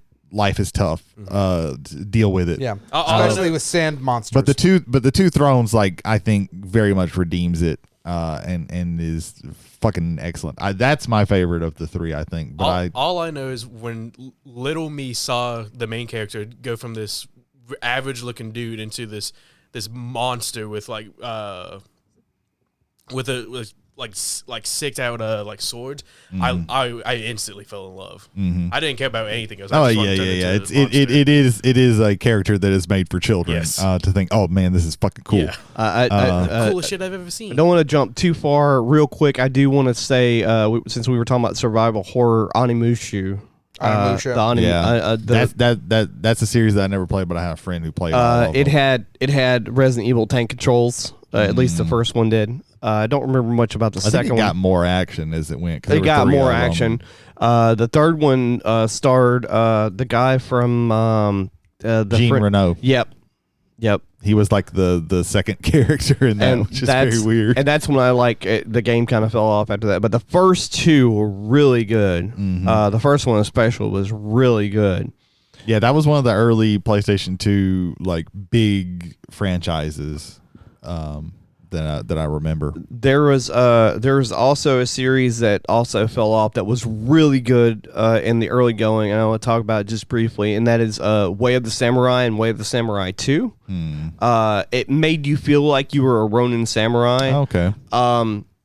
Especially the first one, and also much like in the Zelda Tears of the Kingdom, your weapons did degrade, and you had to go to a blacksmith to pay the blacksmith to fix your weapons to make sure they didn't break on you. Then that is better than Tears of the Kingdom. Because you can't do that. You don't really have that option. Yeah. Well, in And Way of the Samurai, it was very much like, it felt like the Yojimbo. It was very like Western in a lot of ways, where you had these options where you walk past a restaurant and this girl's being harassed by these government goons, and you could just keep walking past it and not interact with it. You can choose not to. In fact, there are multiple different story arcs and multiple different endings, and there was a part in the game where you could walk through this one path and then the story ends whenever you feel like ending the story. You could just be like, and then he decided that was the time for him to move on. But then you don't get the know, it's got a really cool angle too. It's very much like the Last Samurai as far as the plot goes, because the full plot is that guns are being introduced for the first time, and so you have that influence, the modern technology versus the honor of the samurai and things like that. So Way of the Samurai 1 and 2, those are really good. I just wanted to throw that out there while I was thinking about it. So I know we were talking about how Nintendo was more so like sit down party games with your friends. Do you guys remember Buzz, like the Buzz series, or know it? Was that the trivia game series? Yeah, it's like okay. I'm aware of it. Yeah, it's like, imagine like a very toned down version of Trivia Pursuit, but it's a game show. And, so very you don't know Jack kind of style. Yeah. Okay. And so and these games would be like 4 to 8 players, and so in order to do that, they had to make these special controllers. Where it's a remote with a big red button and 4 colored buttons below it. I think I might have actually seen. I think I've seen these. I never played it, but I've seen these. My mom and dad loved these games. For whenever they had their friends come over, they would play it, and then they also had an off series called Buzz Junior. Okay. It was like robot themed monkeys in a jungle, race cars, monsters, dinosaurs, and so that's one of the things that I remember a lot playing, especially with all my siblings, all of my parents' friends and their kids. They loved playing it, and so it's just a little thing there. There was. Go ahead. Really quick. So, staying with trivia, does anybody remember the Guy game? I was hoping we could get through this episode and not mention. He talked about trivia. I'm going to mention this.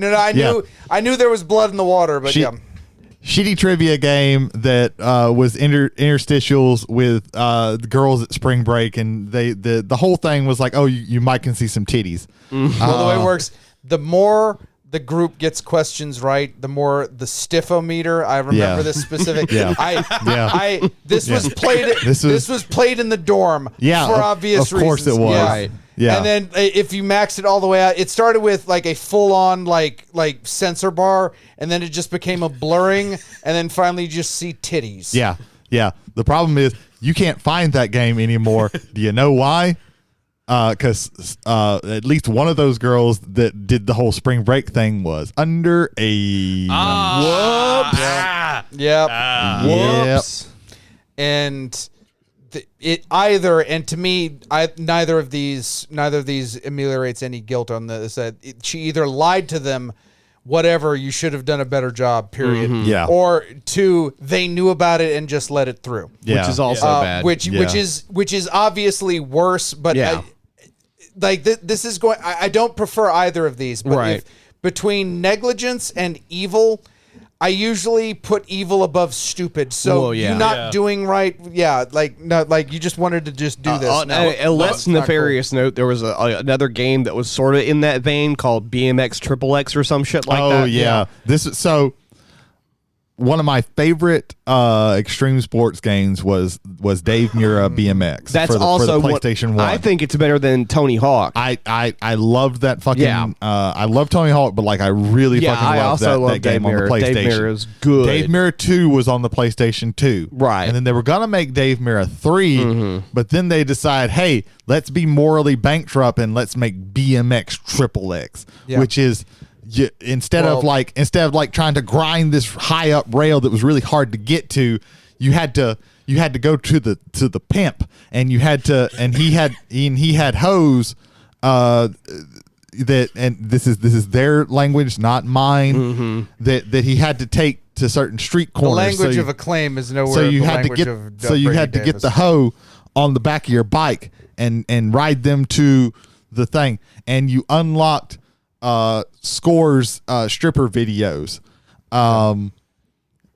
Yeah. That was an So the actual game was thing. trash, by the way. Wait. Now I'm going to be the one with downer information. The original name of that game was Dave Mira's BMX Triple Yeah, X. And he it said, started- "Fuck no." And Dave Mira was like, "What the fuck are you doing? Yeah. Take my name and likeness off Yeah. of this, Yeah. goddammit." Yeah. Yep. Gotcha. Ooh, man. Ha.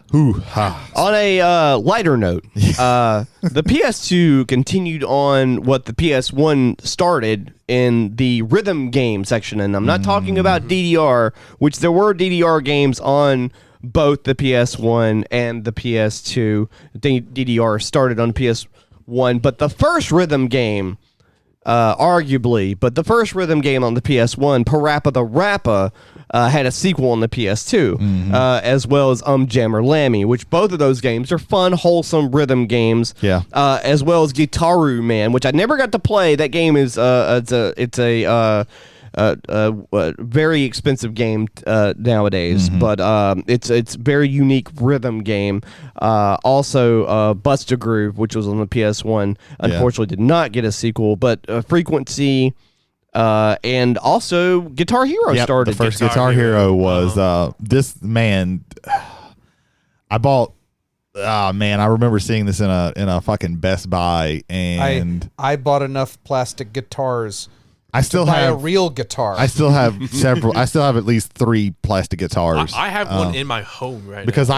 I bought 1 and 2 on the PlayStation 2, and then I bought 2 again on the 360, and then I bought was it World Tour 5. Yeah. I eventually went back and got the Rock Bands as well. I played the fuck out of this game. Then they had like I think 2 really is what shot it up, but like 3 put it over. for me it was like 2 really like 2 had Freebird, right? I I think 2 had Freebird. Probably. Yeah, because 1 had like Cowboys from Hell. It had the Trooper.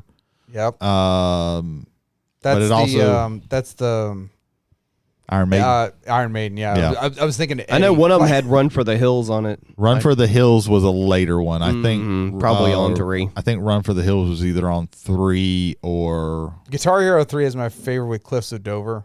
Yeah. That's my favorite one to just that, go that through. one that one was very good. And of course, 3 is Through the Fire and which, if anybody knew about Through the Fire and Flames before Guitar Hero 3, I would like to meet you and thank you for being the music snob. yeah, that 3 you're, is the when it metal really snob, rather than exploded just- and then got oversaturated. Yeah, and then they came out with the like the artist Guitar Heroes, like Guitar Hero Metallica. Yeah, Metallica, Aerosmith, Rock Van Halen. Rock Band did the same thing with the Beatles. Yeah, Rock and- Band did the Beatles. And they got super oversaturated, and you had to the people stopped buying because like, oh, I have to constantly buy it. But like starting out, like it Well, was the 50% is one. Instead of having I can't think of instead of having covers for those songs, you had the actual songs that were playing. Yeah, so one you have the licensing rights that are just one starting was to go up. all covers, 2 was mostly covers.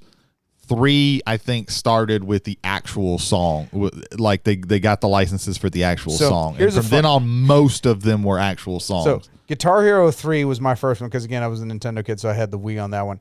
The PlayStation 2 and I believe the Xbox versions both had Bret Michaels as a playable character, and which Poison song was it? I think it was Talk Dirty to Me. yeah, it was And Talk Dirty to Me was the licensed version, but on the Wii version, it was effectively the Kids Bop version. Oh God. And there was no Bret Michaels character. However, you could still unlock the full motion video of Bret Michaels talking about Guitar Hero 3. It was so ass backwards. But the with first that. Guitar Hero on the PlayStation 2 was like really like a big deal. It had like Smoke on the Water. Yeah. Black Sabbath's Iron Man. I think that was 2. Hold on. These I'm pretty sure that was one. these playlists start to blend for a lot of reasons. That's also true. That's the problem. I wanna jump off into another genre of games that were pretty popular, pretty awesome, and I played a lot of.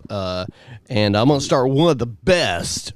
Def Jam Fight for New York. Yo, I love Jeff Jam. What the Hang fuck on. was that? Def Ethan Jam was way too Def fucking Jam eager. Fight for I loved Def Jam Fight for New York. Mm-hmm. I played it. This was one that I played on the GameCube, but it was also on the So this was one of my father's favorite fighting games for the PS2. I played the shit out of this. Like I went through the whole like character creation, like went to the end, like kicked Snoop Dogg out of a window.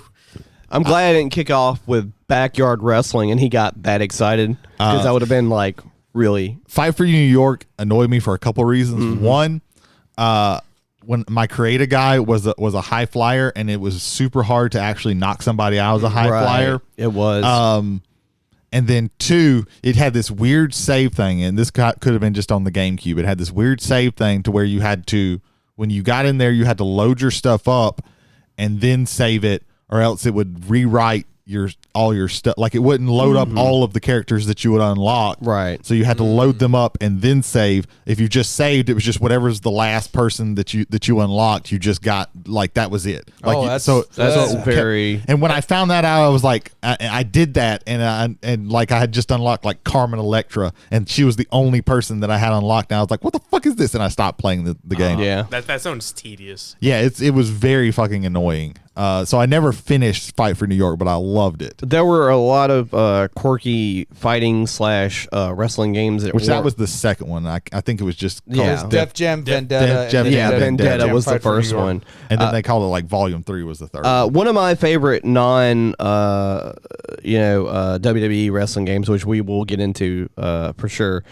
Galactic Wrestling featuring Ultimate Muscle. I don't know if you ever played that. It was also on the GameCube. I know what Ultimate Muscle is, but I never played. There's a wrestling game, and it was a very actiony wrestling game. It was arcadey. Yeah, that makes sense. It was super fun and super easy to get the controls down, but it was like one of those things where it was like easy to play, difficult to master, and that game was awesome. Rumble Roses, not so much. I heard it wasn't that great. But it was just a gimmick that come out on PlayStation 2 as well? It did. I think that was maybe it was like the second one that was 360 that I'm remembering. That was the second one, XX or whatever. That was Tecmo and Team Ninja too, right? I believe Rumble so. Roses? I believe so.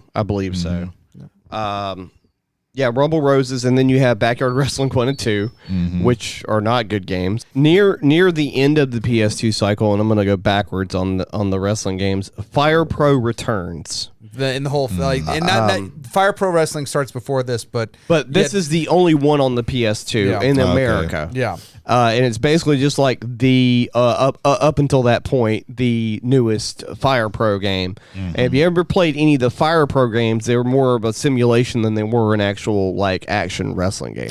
Even more so because like the WWE games eventually got to that point, but these were like if you didn't know what you were doing, you were getting your ass kicked. And they had everybody. And when I mean everybody, I mean, do you want to play Terry Gordy? Because they got him, they just changed his name. Yeah. Same thing with Hulk Hogan, Scott Hall, Scott Steiner, everybody. So there is one game that my father had, and he bought it thinking that he was gonna like it, but he didn't like it. But me and my brother, we loved it. I want to say we talked about it before, like a long time ago. Bloody Roar 3 and 4. Yeah, because Bloody Roar started on the PS1, and they had sequels on the PS2. Yeah, like I played Bloody Roar 4 on the GameCube, I believe. It's a really fucking good game. Just the fact that my character can turn into a bull and just ram into you. They're like, yes, sign me up. I could turn into a penguin. Yes, sign me up. I played almost all of those, and I will tell you the second one is the best one. Okay. That's I really like the one that was on GameCube. I think it was 3 or 4, but I think it was 4. Right. Those were really good. Were really good. It's weird.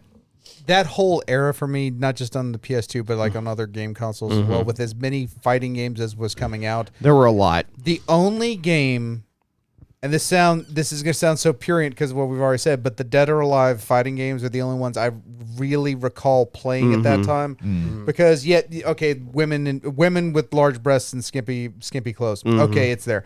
But the rock, paper, scissors style of the fighting and actually like the timing based on how you can do on those, when it gets online eventually, to me it kind of went away because you have that momentary lag. I rarely like playing fighting games online. It's something where I want to be able to look at the person next to me and be able to play them. But in this era where like stuff like Marvel vs. Capcom, and things like that, Dead or Alive is the only thing I recall playing more so than anything else. And like that was one of the like DOA 2 was like the first fighting game that I played on a PlayStation 2. Because we got one of the PlayStations from the Blockbuster over on University Avenue back in Oxford. And that was like, you want to talk about scarcity of consoles and things like that. In order to get a PlayStation 2 from Blockbuster, it was a $10 a night, I think minimum 3 nights. But then you also had to put $300 on your credit and leave them your credit card number so that if you didn't bring it back, they could put like $300 to $350. Yeah, like you had to like pay for the whole console, basically.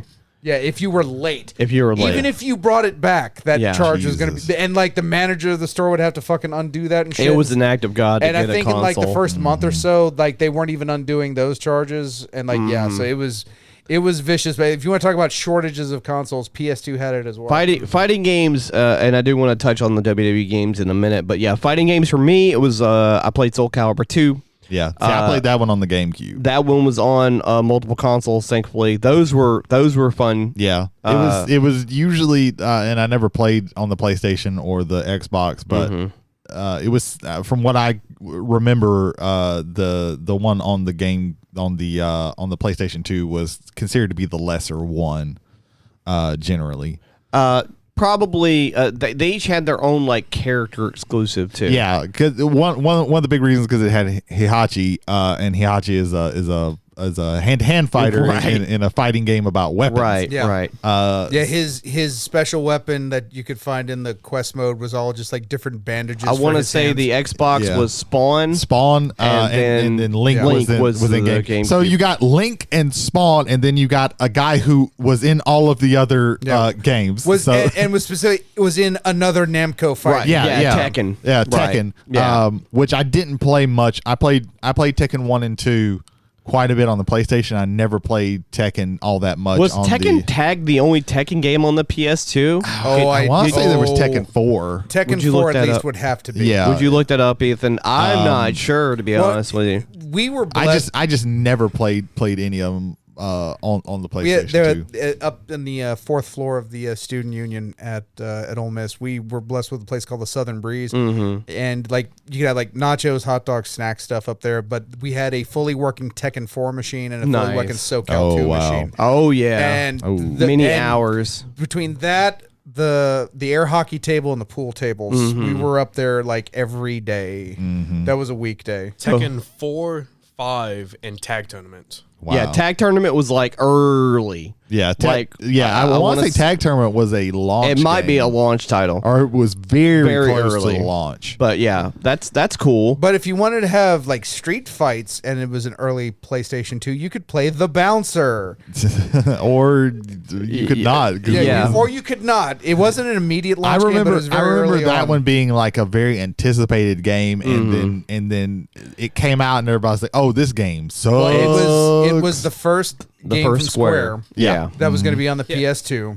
They said they were going to unlock the full power of the Emotion Engine, which was basically like Sony. Absolutely nothing. It was Sega's it's the blast process. Yeah, it was Sega's blast processing. It was like it's all this other stuff. It's like the Nintendo Ultra 64 chip and all this other shit. It was Final Fight with XP, right, and a convoluted story. So in other words, it was a perfect Square game. There were almost as many WWE wrestling games on the PS2 as there were Madden games. There were, and we'll get into that in a minute, but I think the best one was, well, the first early one that was really good was Here Comes the Pain. Just bring it. I think SmackDown, Here Comes the Pain. Pain. And SmackDown, Here Comes the Pain. Was I remember playing a SmackDown game, but I think it was the first one on PlayStation 1. Yeah, okay, the first two. I just remember like before you had to like set up, finish. Like if you wanted to do the people's elbow, like it was a pain in the ass because you had to get them down, right? And you had to like stand at the head and then do the move. And then SmackDown came out and. Oh, my meter is full. Let me press this button. Doesn't matter where I'm at. Now we're in the middle of the ring and I'm doing the people's elbow. It was like, oh, this is fucking awesome. Yeah, I can do it whenever the fuck I want. Yeah, but I don't think I ever played any on the PlayStation 2. Actually, they evolved until then they started doing the SmackDown versus Raw series on the PS2. I remember seeing these. I just don't. The last good one on there was I think it was like 2009, because in 2008 they decided that it was too unrealistic for you as a cruiserweight to be able to pick up anybody that was not a cruiserweight, and so if they were like 2 weight classes above you, you couldn't do it. So you had to do certain moves and things like that, and that kind of like slowed the fun arcadey side of the game down quite a bit. But it was realistic, so depending on what you wanted, you had all that. And then we have Madden. We can talk about the sports games for a minute. Sure. Because we have to. I'll take it more of an energy if we have to. Okay. So Madden, the first Madden I think we played was 2002. It was the year right after the PlayStation came out. Friend of the show, Jason Holder, aka also Whiskey and Wrestling, one half of that show. He managed through his wonderful mother to get a PS2 very early. Like I said, it was very hard to get these things when they first came out. That Madden was one of the most fun experiences I've had because it was him, me, and our friend Richard Jeter, and we would be in Jason's dorm room and we were just playing out full season modes, and we were having a tremendous amount of good time playing it. This was the moment. These years then became the moments when I realized they are not iterating on these things at all. They are literally packaging you almost the exact same game with some buzzword fucking improvements, quote unquote, that may or may not show up. I think this is right at the end where they had to compete with other titles in the field and the start of their exclusivity deal with the NFL. Yeah, by the time I graduated in 2005, I think that those licenses were pretty much gone. I think you still had ones for the NCAA football, the college game. The 2K was still competing with, and then the NCAA. That was like the last one. I think that was the last one because I think in 2005 the 2K game had the first person part of it, where when you got the ball to run, like it went to a first person thing. But that was like right towards the end of that where they had to compete. See, neither my brother or my father liked the Madden game, so I don't really have any experience playing. I didn't play them. I wasn't a big football sports in general. I didn't like, but I would hanging out with some friends who liked them. I would at least watch them play, and every once in a while I'd pick them up. I liked sports games up until a point. When it got to a point where you could like make 14 audibles on a play, I'm out.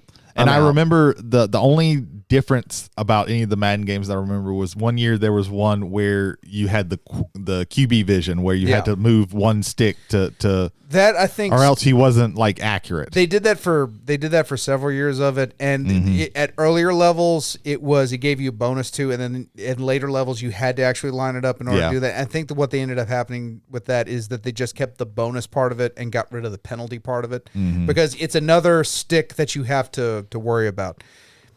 This is the era where sports games became the same, particularly if the first 2 letters of that game are EA. Yeah. Because they were basically, again, very small iterations. There weren't very big moves. Even when they were moving to different consoles, just to break off from the PS2 talk from here, when they were moving up to new consoles, they weren't necessarily moving up in graphical scale or graphical quality. Yeah. For the most part, it was pretty much the same game every time. A lot of people will argue, well, it was always the same game every time because No, in those early years, like the early 90s and the 16-bit era up to like mid 2000s, there I think there were significant changes enough to where if you bought if you skip a few years and then come back, that you see a lot more changes to it. For me, the big jumps happened between 94 and 95 and 99 and 2000, where in 94 and 95, it's where people kind of finally figured out the 16-bit architecture on the Genesis and on the Super Nintendo, and we're producing some very quality games. The NHL series. Oh yeah, 96. Between 93 and 96 are fantastic. 96 is so I would actually say if somebody could give me that on a virtual console, whether it's Nintendo, Steam, GOG, I don't care where, I would pick up those games from that era because I think they were amazing. Similarly, when they moved from the PlayStation 1 to the PlayStation 2 era, there was a noticeable change in the graphical quality. Those games looked sharper. Those games look more real to me now, and this may be looking back in time, just the way I was, but those felt more real to me then than the current iterations now, because Maddens now are bug-filled fucking messes. Yeah. Where they're not fixing things from year to year because people will still buy this just so that they can put money into their pay-to-win Madden Ultimate teams. Yeah. Before we jump into another genre, I want to touch on like we have been just sprinkling in our favorite memories while we're going through stuff. There is a Star Wars game on the PS2. It was also on the Xbox, and I think it might have also been on the GameCube. But the sequel was the better, and that's the Battlefront game. I prefer Battlefront 1 to Battlefront 2. That's me. I prefer Battlefront 2 because if I'm not, I might Mandela myself here, but I'm pretty sure in the first one you couldn't play any heroes. That's why I like 1. Introduce that. But in order to, when you're playing 2, in order to get to a hero, you have to get a certain amount of points before you can unlock that hero. However, if that hero is a Jedi, you're probably not going to die when you do so. Yeah. Because like especially Skywalker and Yoda both were busted. Darth Vader too. But those games were great. You had they included some of the prequel settings and things like that. And you had just an awesome time. And there was a mode in 2, specifically in 2. It was called Galactic Conquest Mode.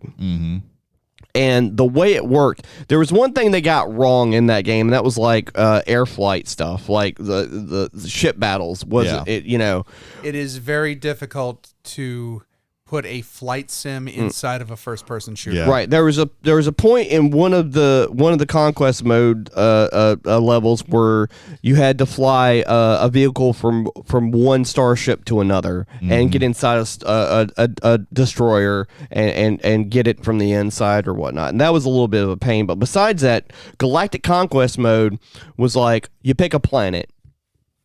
You and that team, if your opponent has control of the planet, so you like one section of the planet, whatever the planet would be, like Endor or whatever. You'd go down there, you'd take one section of the planet, and then you do that over and over again until like one person control that planet, and then you go to the next planet. The game could go on forever. Oh, wow. If you wanted it to. It could. So, yeah, Battlefront 2 was one of my favorite games on the PS2. I like Battlefront 1 better because it was simpler. Like, when I'm playing those games, and that goes for even to this day. If you present me a game that's like, oh, we have 40 different team deathmatch, that's how I want to play it. I want to play team deathmatch. I do like the every time you kill someone, a spawn timer is going down. It's a simple way to determine who is doing better, what faction has a better teams doing stuff. Right. Well, Battlefront in 1 and 2, you had 2 ways of going about it. You could either like take control of all the spawn points in the map, or you could just kill the entirety of the enemy team. But that was harder because they had more spawn points. And once you captured a spawn point, your guys would spawn there. But then the enemy could do the same thing. So you had to kind of there's some strategy there. I want to talk briefly about the racing games on the platform. I don't know how familiar any of y'all are with the racing games on the platform. I'd like to make one final point. Oh, sure. Because you mentioned Battlefront. We also have to bring in Battlefield as well. Battlefield is on the I remember these games more so on the PC, playing them on the PC, because keyboard mouse to me will always be a better first person shooter. I think ultimately Halo perfected the model of what a first-person shooter on a console would be. Oh yeah. I think this is still the era where they're trying to figure out how to do and what to do about stuff, to the point where in a review of an Alien game that came out on the PS2, where they use you use the right thumbstick to basically look around, left thumbstick to move. Go, the idea will never work. No, it's obtuse and then became the literal dominant style of playing first-person shooters.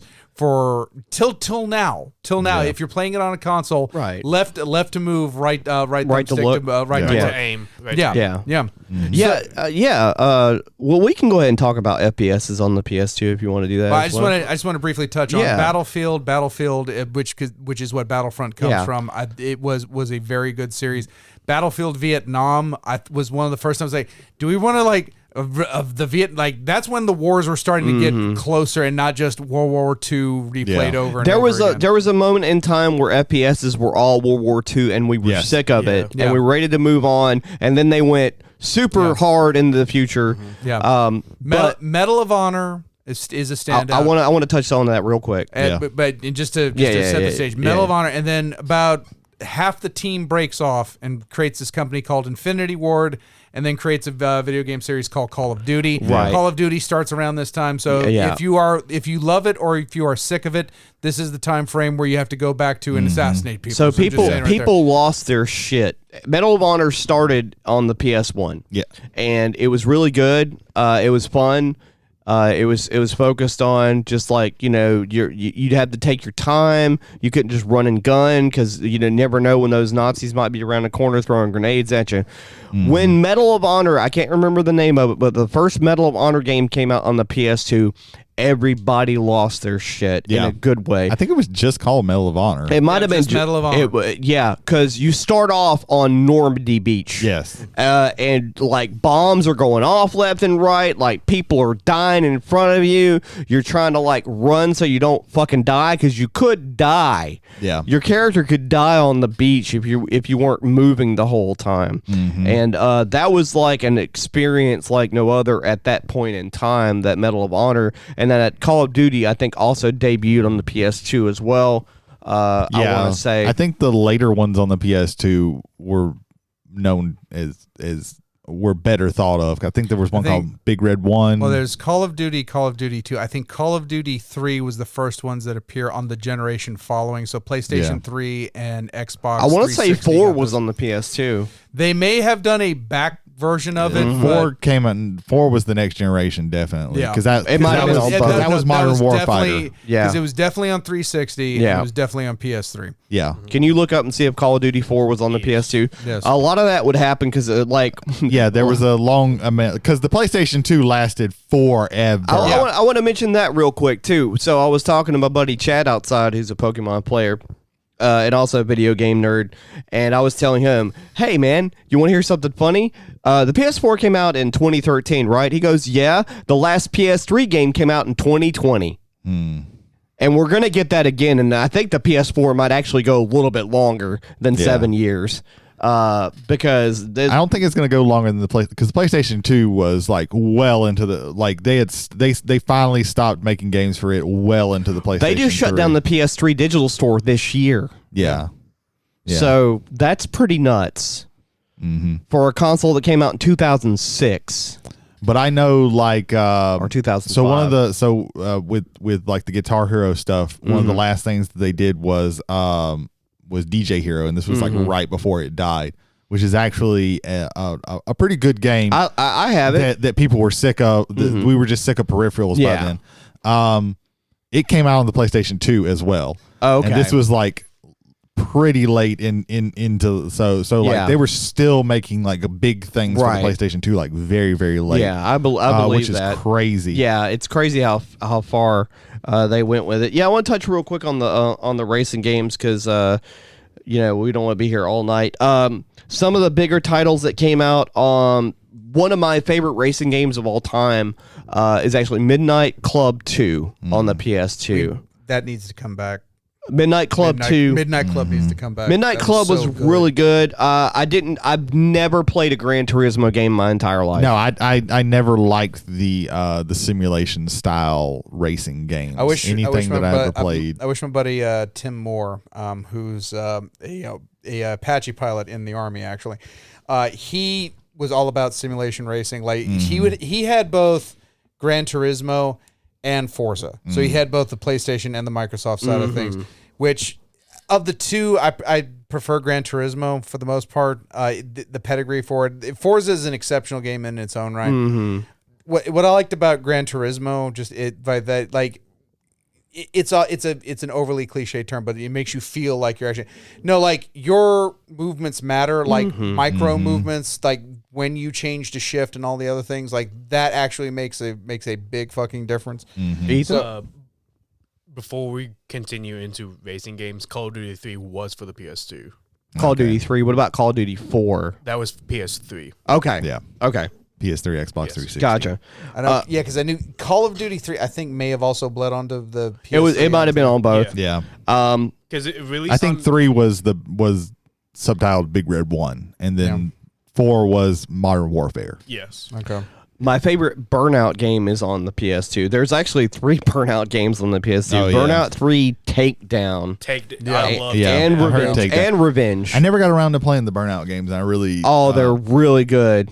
That's where... my favorite 2-line for Aftertouch Takedown. Like, and you just watch that car just get incinerated. And it's just, oh my God, yeah. One of my favorite Rise Against songs, Paper Wings, is on Takedown. Oh, okay. Also, there is Need for Speed Hot Pursuit 2. Yeah, the Need for Speed Hot Pursuits. That was when people really got interested. The first Hot Pursuit was on PS1. And that was what got me into arcadey racing games. Yeah, there was also a Need for Speed Underground. Yeah, which was more about. This was right when Fast and the Furious came out, and quote unquote heavy quotes for people who are into this car culture was very big. Now we're not going to leave out shit here. Connecticut was also on the PS2. I don't know if you ever played that. We can leave out shit. Yeah. Okay, all right. We're going to be happy. There's and nice. so many things that we still haven't talked about that I at least want to fucking mention. And we won't get to them. And I'm not because I'm asking to cut this short. I mean, you're talking when you said about the lifespan of it. Yes, absolutely. There's a lot. It had, if you like a certain genre, there is something that is very at the very least maybe not A+, but A graded on the PlayStation 2. That is representative of that genre. Yeah, and we're going to briefly cover a couple more. Yeah. Go ahead, Ethan. I would be reminiscent if I did not speak of Kingdom Hearts. All right, so we're doing the RPGs. Gotcha. Yeah. Came out Kingdom Hearts 1 and 2. 1 and 2 on the PS2. On the PS2. Yeah. Released in 2002. This was more so the influence from my brother Skylar. 'Cause he was big into he was a big JRPG fan. He likes a lot of cool Japanese inspired animations, and so I fell in love with just watching him play this. I'm gonna shotgun a couple titles real quick. Yeah, Kingdom Hearts 1 and 2 I enjoy. Fuck the camera control. The first one was Donald. really bad. Fuck Donald, yeah. The series lost me after that. Those two I hold up to those two are pretty good games. That's a whole show within itself talking about Kingdom Hearts. No. Okay. No. I'm It's joking. just the man that shot Kingdom I'm Hearts. joking. Brady and I are vetoing that right now. All right, cool. Dark Cloud 1 and 2. Did you ever play Dark Cloud? My friend played. My friend was the one who had the PlayStation 2 at first, and he had Dark Cloud, and I would come over to his house damn near every day to watch him play Dark Cloud. Dark Cloud was great. Dark Cloud was a game where you, as the hero, would go into dungeons and unlock pieces of the town and rebuild it as you wanted to, sort of. Yeah, it was you went into a dungeon that was randomized and found pieces of the town, and then you would go, and then you would also talk to the people and be like, well, I want to be over here in the town. So you got bonuses if you got everything perfectly right. So you would come back and build the town. And Dark Cloud 2 was also on the PlayStation 2, which I never watched or played that one, but I've heard it was even better. That's an interesting concept. It's a pretty interesting and like it's weird because all of your stats are tied to your weapon. Like the people that you get, because you get like multiple party members, never get better. It's just you find better weapons, but the weapons can also degrade, so you have to be very careful with that. It was a really cool game. I very much enjoyed watching it being played. Dragon Quest 8. Did anybody play that? I think I played a demo of it, but I never played the full game because I read so many that it was just kind of a basic game, and I was not looking for an RPG that was basic. The problem with RPGs in this era, Final Fantasy was able to avoid it, but that was it's a Japanese RPG, JRPG. For me, if I'm looking at a series of games and I see the number 8 behind it, and unbeknownst to me, I have actually played 1, 2, and 3, but they were Dragon Warrior. They were 1, Dragon 2, and 3, Warrior because that's how they had to be released here. They're now named properly now. I don't really like the remakes because they feel like I'm playing a game that was written in Flash, and it's very strange. It's very strange, and it's made solely for mobile, and they try to port them over to like consoles, and it just feels wrong to me. I don't think I've played any of the Dragon Quest but games. like the Dragon Quest games, the Ys games, YS, which is also there, which those are more action games, but they have RPG elements too. They really feel more like Zelda 2 in that regard. It's kind of there. Let's mention the three Final Fantasy iterations that are on there. So you have Final Fantasy 10 and 10-2. Yeah. And 12.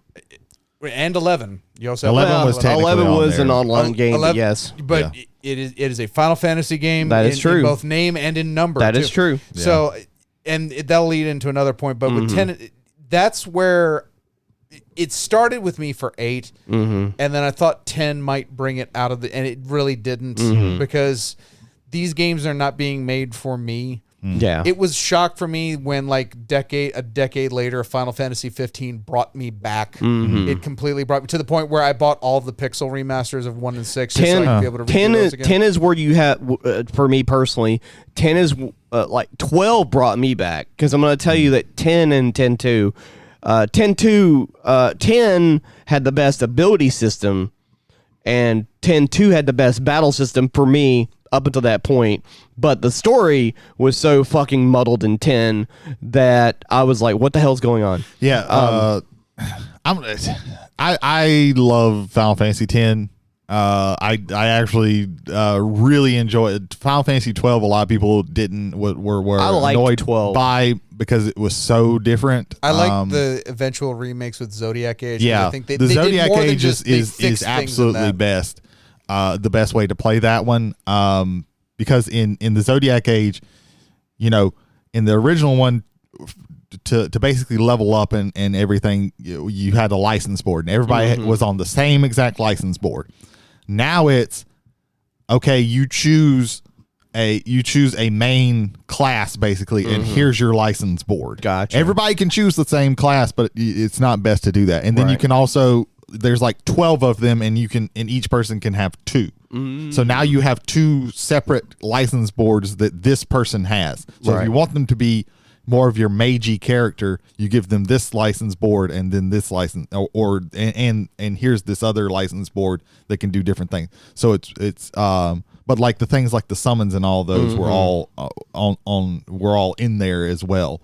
So it was that version is like the best version to play of it. Well, yeah, and but the first iteration on the PlayStation 2 was also very, very well. The good. characters were clear cut. They weren't like very obscure, like dreams or whatnot.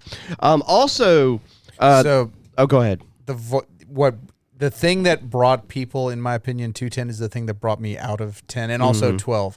I think the voice acting in both games is atrocious. Like I think that there are parts of 10 that are atrocious, but I don't think that I could see overall that. it's I think atrocious. Consistently Tidus is tedious for me. I get that. Just his voice inflection, like Waka got on my nerves. Waka can't, but Waka I think is also Bender, and so like I've heard that voice before, and it's like gotcha. okay, just oh my God, I hate hearing. It's one of the reasons why I'm still glad Link does not have a voice in Zelda, because I have this idea in my head of what Link sounds like, and if I hear anybody else, I know it's not going to be exact. So I think there's something to play at there too. But I just always thought. I will say one of my favorite moments from any Final Fantasy game ever is from 10-2, and that is that's the concert in the Thunder Plains. Yeah. And not the Thunder Plains, or is it the Thunder Plains? But no, that song, 1,000 Words Call Out Through the Ages. God, I love that musical piece. Also, real quick before we jump to the last genre that we're going to jump to because of the time, is SMT. So Shin Megami Tensei. Yeah. We have three Atlas. Persona 3. Yeah, we have Atlas. We have Persona 3. We have Nocturne. Persona 4 was on there. Digital Devil Saga 1 and 2. Devil Summoner 1 and 2, I think.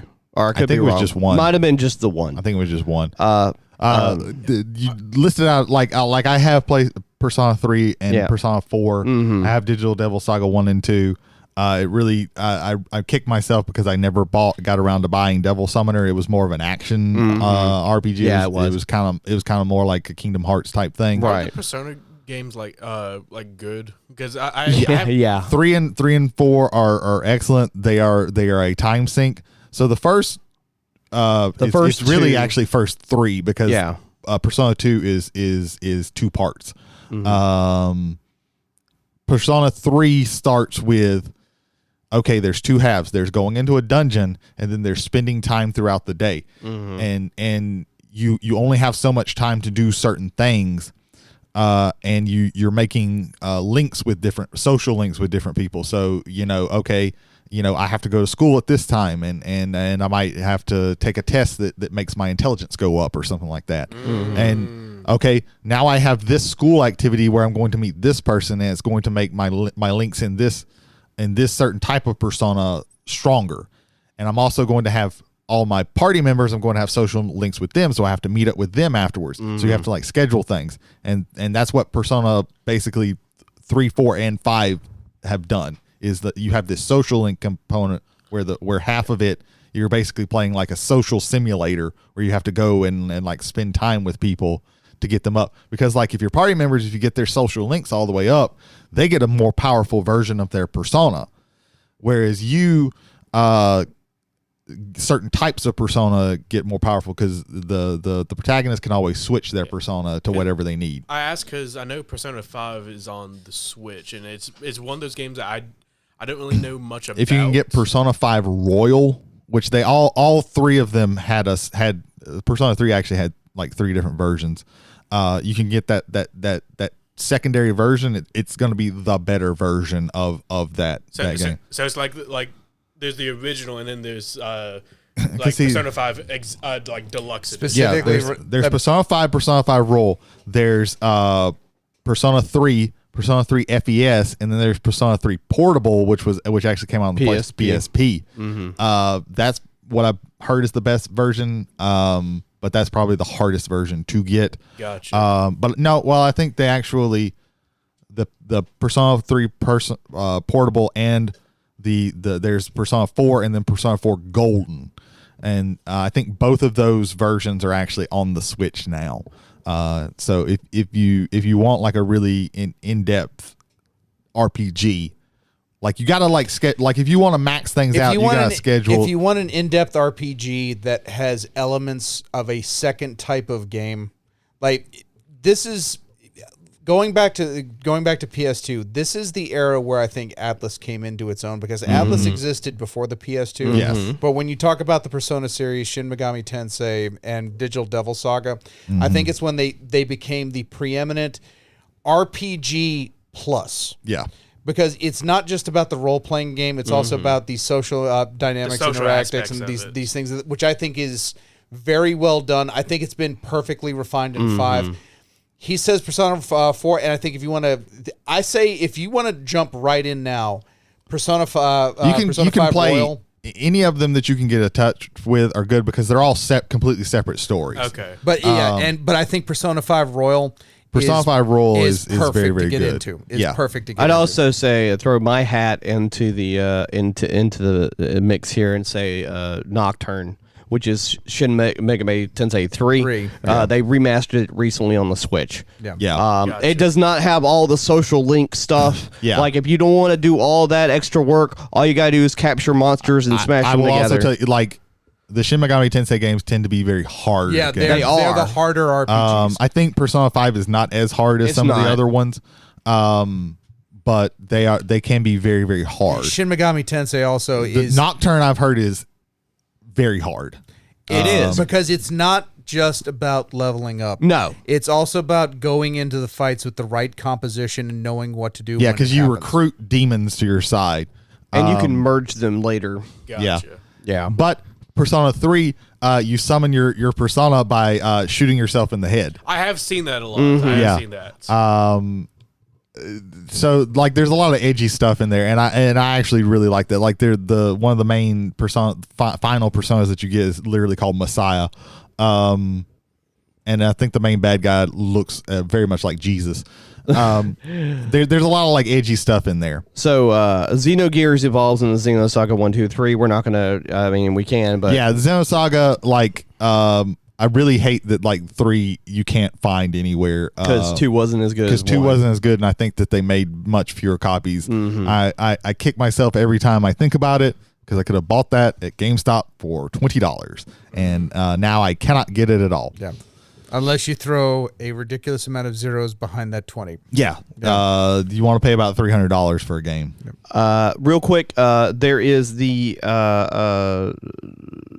My brain shut off for a second. Dynasty Warriors series. They're whatever. I suggest if you can find a copy of Devil Kings to play that instead. That is the Capcom version of the Mushu Fighter, which is way better than everything except for Samurai Warriors. That is the best Warriors game on the PS2, in my personal opinion. The first Warriors game I ever played was on the PS2. It was Dynasty Warriors 2. That was the first one. That is just on the PS2. On the PS2. Yeah, that is just fun. It's just fun. Literally, you go around running into a whole bunch of people and then chopping them all to bits. Really quick, the last thing with RPGs I want to mention is the Shadow Hearts series. Oh yeah, I forgot about that one. All 3 of those are on the PlayStation 2. They were interesting because they took place in a like fantastical version of history, and they used the Judgment Ring system to where everything that you did had this kind of quick time event with this ring that you had to like hit at certain points. If you wanted to do something difficult like opening up a door that you couldn't know, you had to do that. But in fighting, if you wanted to land really good hits, you had to like get used to your thing and hit it on the right portion of the pie to where you could score like critical hits and stuff like that. It's a very interesting. It's a very, very interesting set of way of doing things. Yeah, Suikoden 3 was also on the PS2 as well as Rogue's Galaxy and Radius Stories and a fucking million other. Yeah, there's a lot RPGs. of really good RPGs. There are. Real quick, I want to touch on like something that was also very much high volume and that was like platformers. Oh my god, franchises for days. You had Ratchet and Clank, Jack and Daxter. Daxter. Yeah, Sly Cooper. Sly that's Cooper. the one that I played, but I played it actually. The trilogy came out in one disc on the PlayStation 3. And that's when I actually played it. But that's a really good series. They're all really, really good series. It's just that they do different things. Right. So it's very interesting. There's also Psychonauts. I never played Psychonauts, but I have heard. Psychonauts was really, good. really good. Also, Beyond Good and Evil. I don't know if anybody played those. I never played it, but I heard I know about it. I have it still. It's very good. There were some Spider-Man games that were on there as far as platformers go. Action platformer games. I think Spider-Man 2 was supposed to be really, really good. Spider-Man 2. But I ended up not getting it and getting something else. The Amazing Spider-Man 2 is one of my favorite PS2 games. Yeah. I didn't play that one specifically. It has this, like a really big like comic book theme with everything. Yeah. From like cutscenes. It's like literally turning the pages of a comic book with everything moving. Yeah, the first 3 Devil May Cries were on PlayStation. Since we're talking about action games, and I wanted to preface off this, so Capcom was always developing a Resident Evil 4 after 3, or Code Veronica, as we have discussed here previously. The first iteration for Resident Evil 4 ended up not working right, and they liked what was about it. They loved the action. They loved that it was more breakneck. So they broke it off and they created the series Devil May Cry. Devil May Cry started out in the Resident Evil as a Resident Evil game. Oh, okay. And it got too action oriented. I think Onimusha kind of pushed them towards making a more action oriented Resident Evil, which is one of the reasons why RE4 to me is both a watershed moment for the series and also I won't say a drastic change for the series, but that's when the series started going more action and less survival horror. However, if you want a pure fucking action game, there aren't any purer action games in my opinion than the Devil May Cry series. Yeah, I think 2 was my favorite on the console. And it starts on the PlayStation. Yeah. I never played 1 and 2. By the time I got my PlayStation, 3 had come out, and I played a little bit of 3, but 3 on the PlayStation 2 was notoriously hard. 2 was more punishing for me. Well, it's because they in the American version, the regular in America was actually hard in Japan. Oh, okay. And regular was actually easy. It's because they when they translated everything over, they fucked everything up. Oh, and that's why Devil May Cry 3 is seen as a harder game because the difficulty was spiked up. Once you die, well, again, for me, three didn't feel as hard as 2 for me. Yeah. And 3, but that was that's a personal experience. So yeah. And 3, once you died like 20 or 50 times, it unlocked easy mode. Yeah. That which was normal mode in the Japanese version. Another fun game that was action game was Gungrave, but it doesn't nothing touches Devil May Cry. Gungrave was okay. The anime is actually pretty good. But we can't talk about and Ethan mentioned this. We can't talk about action games without mentioning God of War. Yes. 1 and 2 were on the PlayStation 2, and I think that they are fucking excellent games. They are just an amazing series in general. Like playing that first level of God of War 1, where you're going through first of all, the lead character jumps off a cliff in the first like 5 seconds, right? And it's like, what the fuck is this?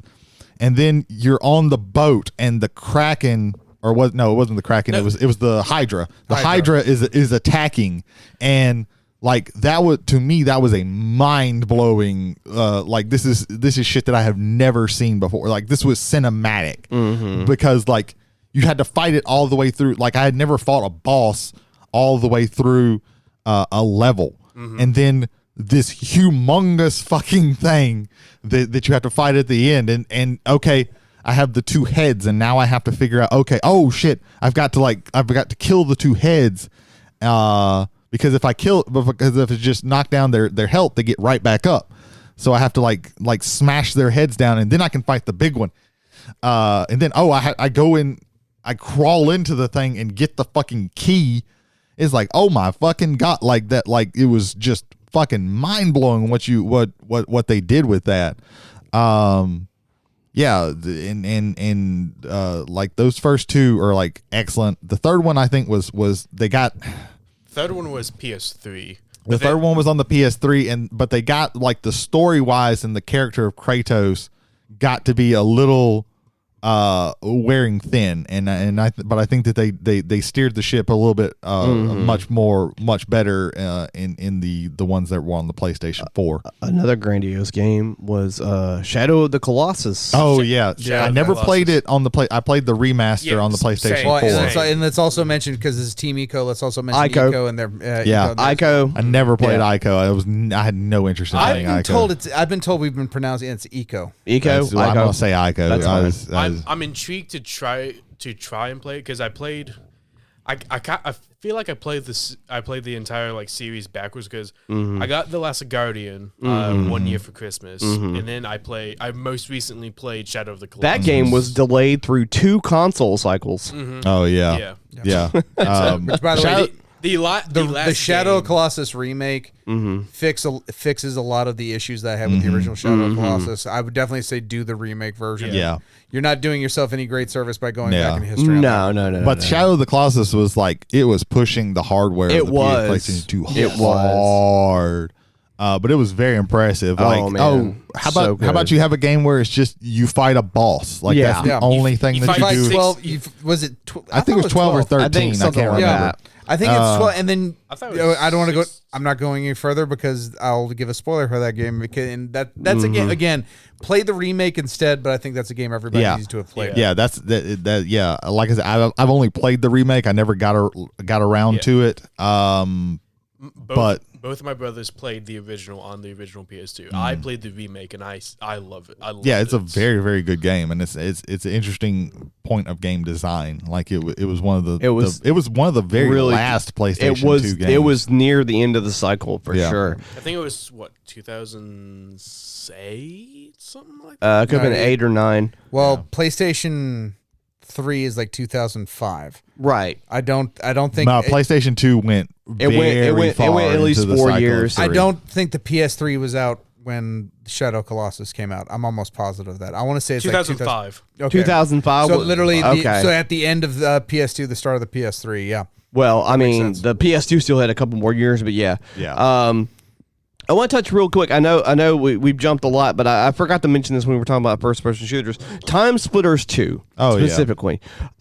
Because, not just because it was a decent FPS, it was an okay FPS.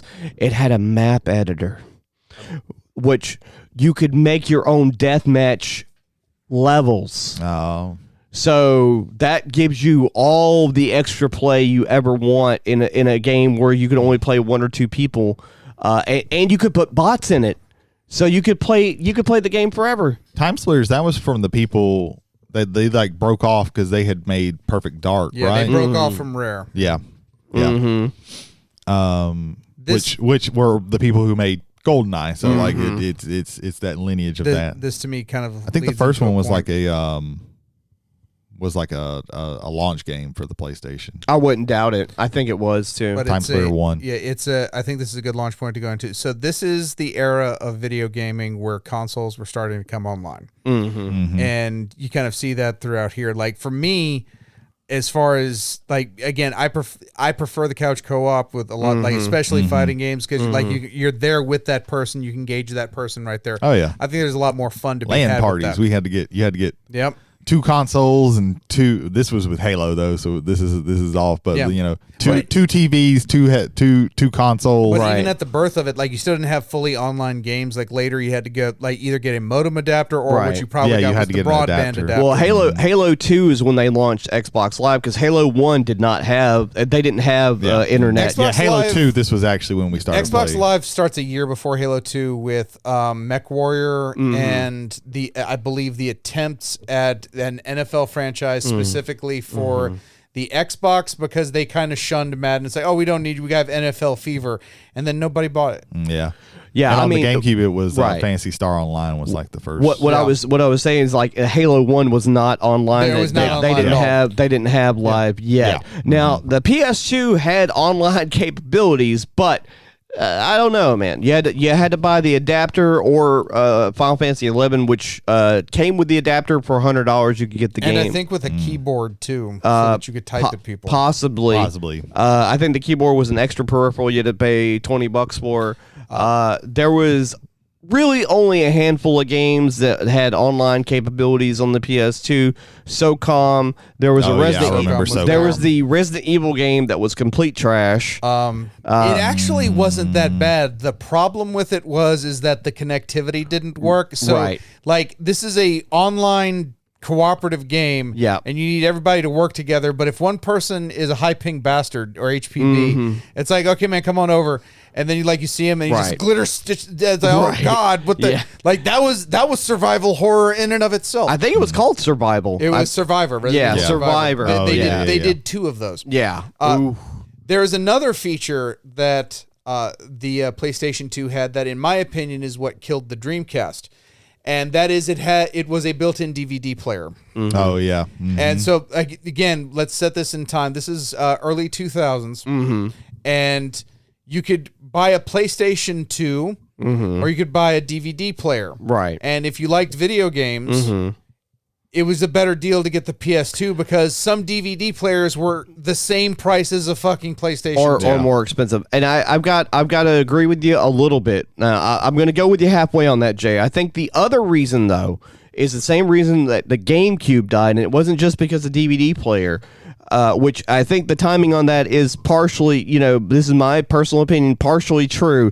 I think a lot of it also had to do with the hardware, and it was difficult to develop software for both the GameCube and especially for the Dreamcast. And I think Sega did not put out enough first-party games to carry it over. In fact, if you go back to the Dreamcast library, half of the games that were decent were arcade ports. Yeah. Because the game system was hard for developers, and the developers also had issues with the PS3 as well, developing games for that system.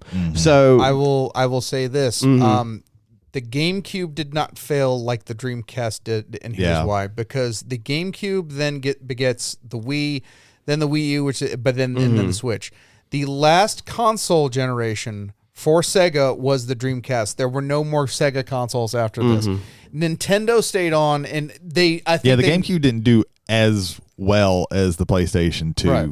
But also the Xbox didn't do. The Xbox didn't fail per se, but it didn't do great. Yeah, it kind of like the Xbox kind of like limped into the 360, because at the last couple of years of it weren't very good. Well, and the PS2 also had a whole year of in market. I think that also had to do with it, but also American companies trying to make consoles for an international market. Microsoft kind of learned early in the 360's career existing that JRPGs weren't going to work for the system early on because Japan wasn't buying. I think the big American thing for the consoles. PlayStation, and I guess this could probably be where we're about wrapping up with this, is that the reason it I don't think there's any controversy with this. It won that console generation was because it had such a humongous library. Yeah.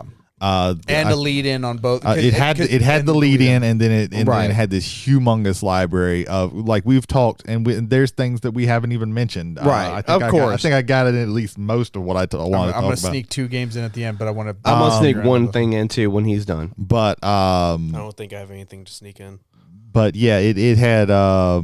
If everybody's sneaking in, I'm sneaking Twisted Metal Black. Oh yeah, shit. Yeah, the Twisted Metal series. Yeah, but Black specifically. That's the only one on the PS2 except for the PSP port. Yeah, really fucking hard game, but man, it was really good. But yeah, hands down, it won that console generation because it just had such a strong library. It had a lot of crap, but then so did the other ones as well. That's every other system. But just the lead system always has a whole lot of shit on it because it's the lead system, so you want to get your game onto that. Yeah, and people were figuring out, and it had a lot of staying power. It was well into the PlayStation 3 that they finally stopped making PlayStation 2s. And then it was one of the. It also, it started out where that first version of it was not great, and then they came out with the PlayStation Slim, which was the version I got, which was a much better quality system, which is kind of like Sony likes to do that a lot, where they're like, okay, yeah, the first version of this wasn't very good. Here's a better version. Hey, Ethan, do you know what pushes formats? Do you know Jody? what formats? Like cassette tapes, videotapes, Betamax. DVDs, really porn. Yep. If it wasn't for the porn industry adopting DVDs, the DVD player and the PS2 wouldn't have mattered. Yeah, but that's not a point I'm making. I'm just trying to throw that information out there. That's all I wanted to say. It was just a bit. Brady mentioned the guy games, so of course porn is accessible now. Yeah, 100%. Jay, what did you have? I think there was a Leader Shoot Larry on PlayStation 2. Oh, there probably was. There was. There's 2 games. One is the most disappointing game I've ever played. It's still a good game, but it's Mosquito? disappointing. And one of the best one of the best games of all time. Both of them are in the same series, and that's Metal Gear Solid. Specifically, Metal Gear Solid 2 and Metal Gear Solid 3. See, those at that time I wasn't real big on stealth games. I remember playing a demo of Metal Gear Solid 1 and was like, "What the fuck? I'm just getting killed. I have to sneak around. This is bullshit." So I never really got into to those. Meanwhile, I'm just head deep into Thief 2, and then Metal Gear Solid is one of my top 5 games of all time. Metal Gear 2 was fucking disappointing. Yeah, because I'm going to play Solid Snake, and this is going to be great. Who's this Raiden Yeah, they name's really, Jack? What they the really fuck? pulled They the, went hard on They really that. pulled the wool out over people's eyes. I thought Solid- it was funny because I don't give a shit. Metal Right. Gear Solid 3, however, Right. like to me, Snake brought it Eater. back to a simple, like to a simpler story. You don't have to worry about that you're playing this guy and is not this guy and everything. It's just you actually end up playing Big Boss and like his origins, which typically I don't like that, but I Right. think they did a really good job with that. Isn't 3 the one where you fight Psycho Mantis? And That's one. No, that's one. No, that's one. Okay, my That's the apologies. original. Yeah. I So- take back everything I was about Some to say. franchises like Metal Gear evolved. Some died on the PS2, like Siphon Filter. Yeah. Yeah. But Siphon Filter had the best taser in all the video games because if you kept tasering them, they lit on fire. They lit on fire. I loved watching. That's That was funny. on the PlayStation 1, though. I think Yeah. Siphon Filter 2 was on the PlayStation Yeah. 2. Might have been. possibly. well, I guess we probably. I think if anything, I yeah. think one the maybe the pole star to consider in this is the fact that all of us at some point played a PS2, whether we owned it or whether we didn't. We all came at it from different genres. Right. For me, it's stealth action and a lot of just like sit down games where you could be playing or somebody else in the room could be playing, and you can both find a level of enjoyment from that. For some, it was the RPGs. For some, it was just the option of having a DVD player that cost you the same amount, and you could also play video Or games. gaming was affordable when you bought used games back in the day, and you played everything. That's Yeah. what I did. And I would Oh, argue yeah. that the thing lasted a decade when most consoles around that time should have Oh, been yeah. about 5 years. And Yeah. so the staying power of that was tremendous. And I think it's the bridge between classic gaming and what gaming is today. Yeah, I think that I'd have to middle agree. point is where PlayStation 2 is. Yep. I'd have to agree. I agree with that. Fourth. Second and fourth. Yes. There we go. All right. Yeah.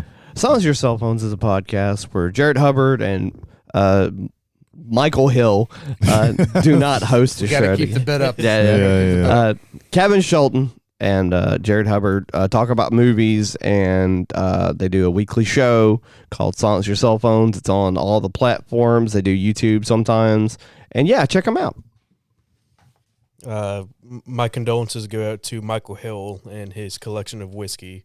Oh yeah. sadness. R.I.P. The whiskey and wrestling R.I.P. to the whiskey. R.I.P. to the Iron Sheik. Yes. So let's just all keep in our hearts one of the last things that he tweeted out. Fuck the Hulk Hogan. Yep. I think we can all keep that in our Yeah, hearts yeah, and remember that every day. Use it as a mantra every day. Look in the mirror and say "fuck the Hulk Hogan." I Fuck believe the Hulk his Hogan. actual name, Khazaro Davari. He was an Iranian Olympian. He was a bodyguard for the Shah of Iran. He came to the United States and got into the wild world of professional wrestling. He lived one of the most interesting lives I've ever witnessed. I wish him all of the best in the next. And I hope that St. Peter makes him the bouncer for heaven. Yeah. So that he can tell jabroni motherfuckers that if you try to get in these gates, I'm going to break your back, make you humble. Yeah. He's you making them humble in heaven. Yeah. Yes, Jason Holder, Michael Hill.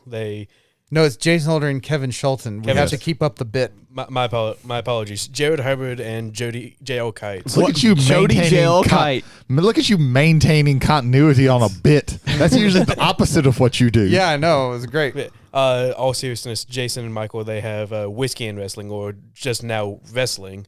Oh no! Maybe just not now even whiskey. that. They May just Well, be no, they ran out of all the whiskey broke. all the whiskey no. broke. All the wrestling's shit, you bad. haven't Oh my! seen the picture. I have. Oh my! I have. Oh my Okay, God! yeah, I've Oh seen my that. God! All they are now is an ampersand. Oh man, and Yeah. so look up and on wherever podcasts. There you go. They reminisce on whiskeys they used to have. They talk about the heartbreaks of wrestling. Give them a listen to Whiskey and Wrestling. Hey Ethan, tell us about the completed podcast. The completed podcast hosted by Christopher Vega, Brandon Scott Tanner, and Brandon Smith, and other members of Team Metamorph, also including Cameron Smith, the sole proprietor and owner. God, Emperor of Gaming at Magnar Magnar Gaming. Yep. They talk about competitive Magic. They go into deep dives of upcoming sets released, and just their personal takes on events that they've gone to. They complain about Outback Steakhouse. Brandon Scott is a professional Magic player. He's played for a pro tour that makes him pro. So yeah, the completed podcast. Ethan, tell us about Fearology. Fearology is hosted by J.L. Kite, the connoisseur of horror movies. I like that. He goes on the deep dive of his personal relationship with horror movies, watches them, reviews them, tells you whether or not you should watch them or not. I assume. I know that he says. Tell me you haven't listened to the podcast. You made that happen. But yes, also give him a check out. Fearology on Spotify and Amazon Anchor. Anchor doesn't exist anymore. Isn't Amazon Anchor a sold Pokemon? out? Yeah, I'm on Saga, motherfucker. Oh, you're also on Saga. Yeah. Gotcha. Saga, yes. Spotify, Apple, Google, Amazon. Yeah. Tell us about Kevin Gallo. Kevin Gallo, the Ronin Rooster on Twitch. Rooster. Thank you. No, he's literally made that fucking correction. So you better make that correction. Rooster. Ronin Rooster on Twitch. He hosts a weekly game of Cyberpunk Red and also bi-weekly. Bi-weekly. My apologies, Kevin or Rooster. He also Ronin Rooster. Ronin Rooster. I'm just fucking up all Censored.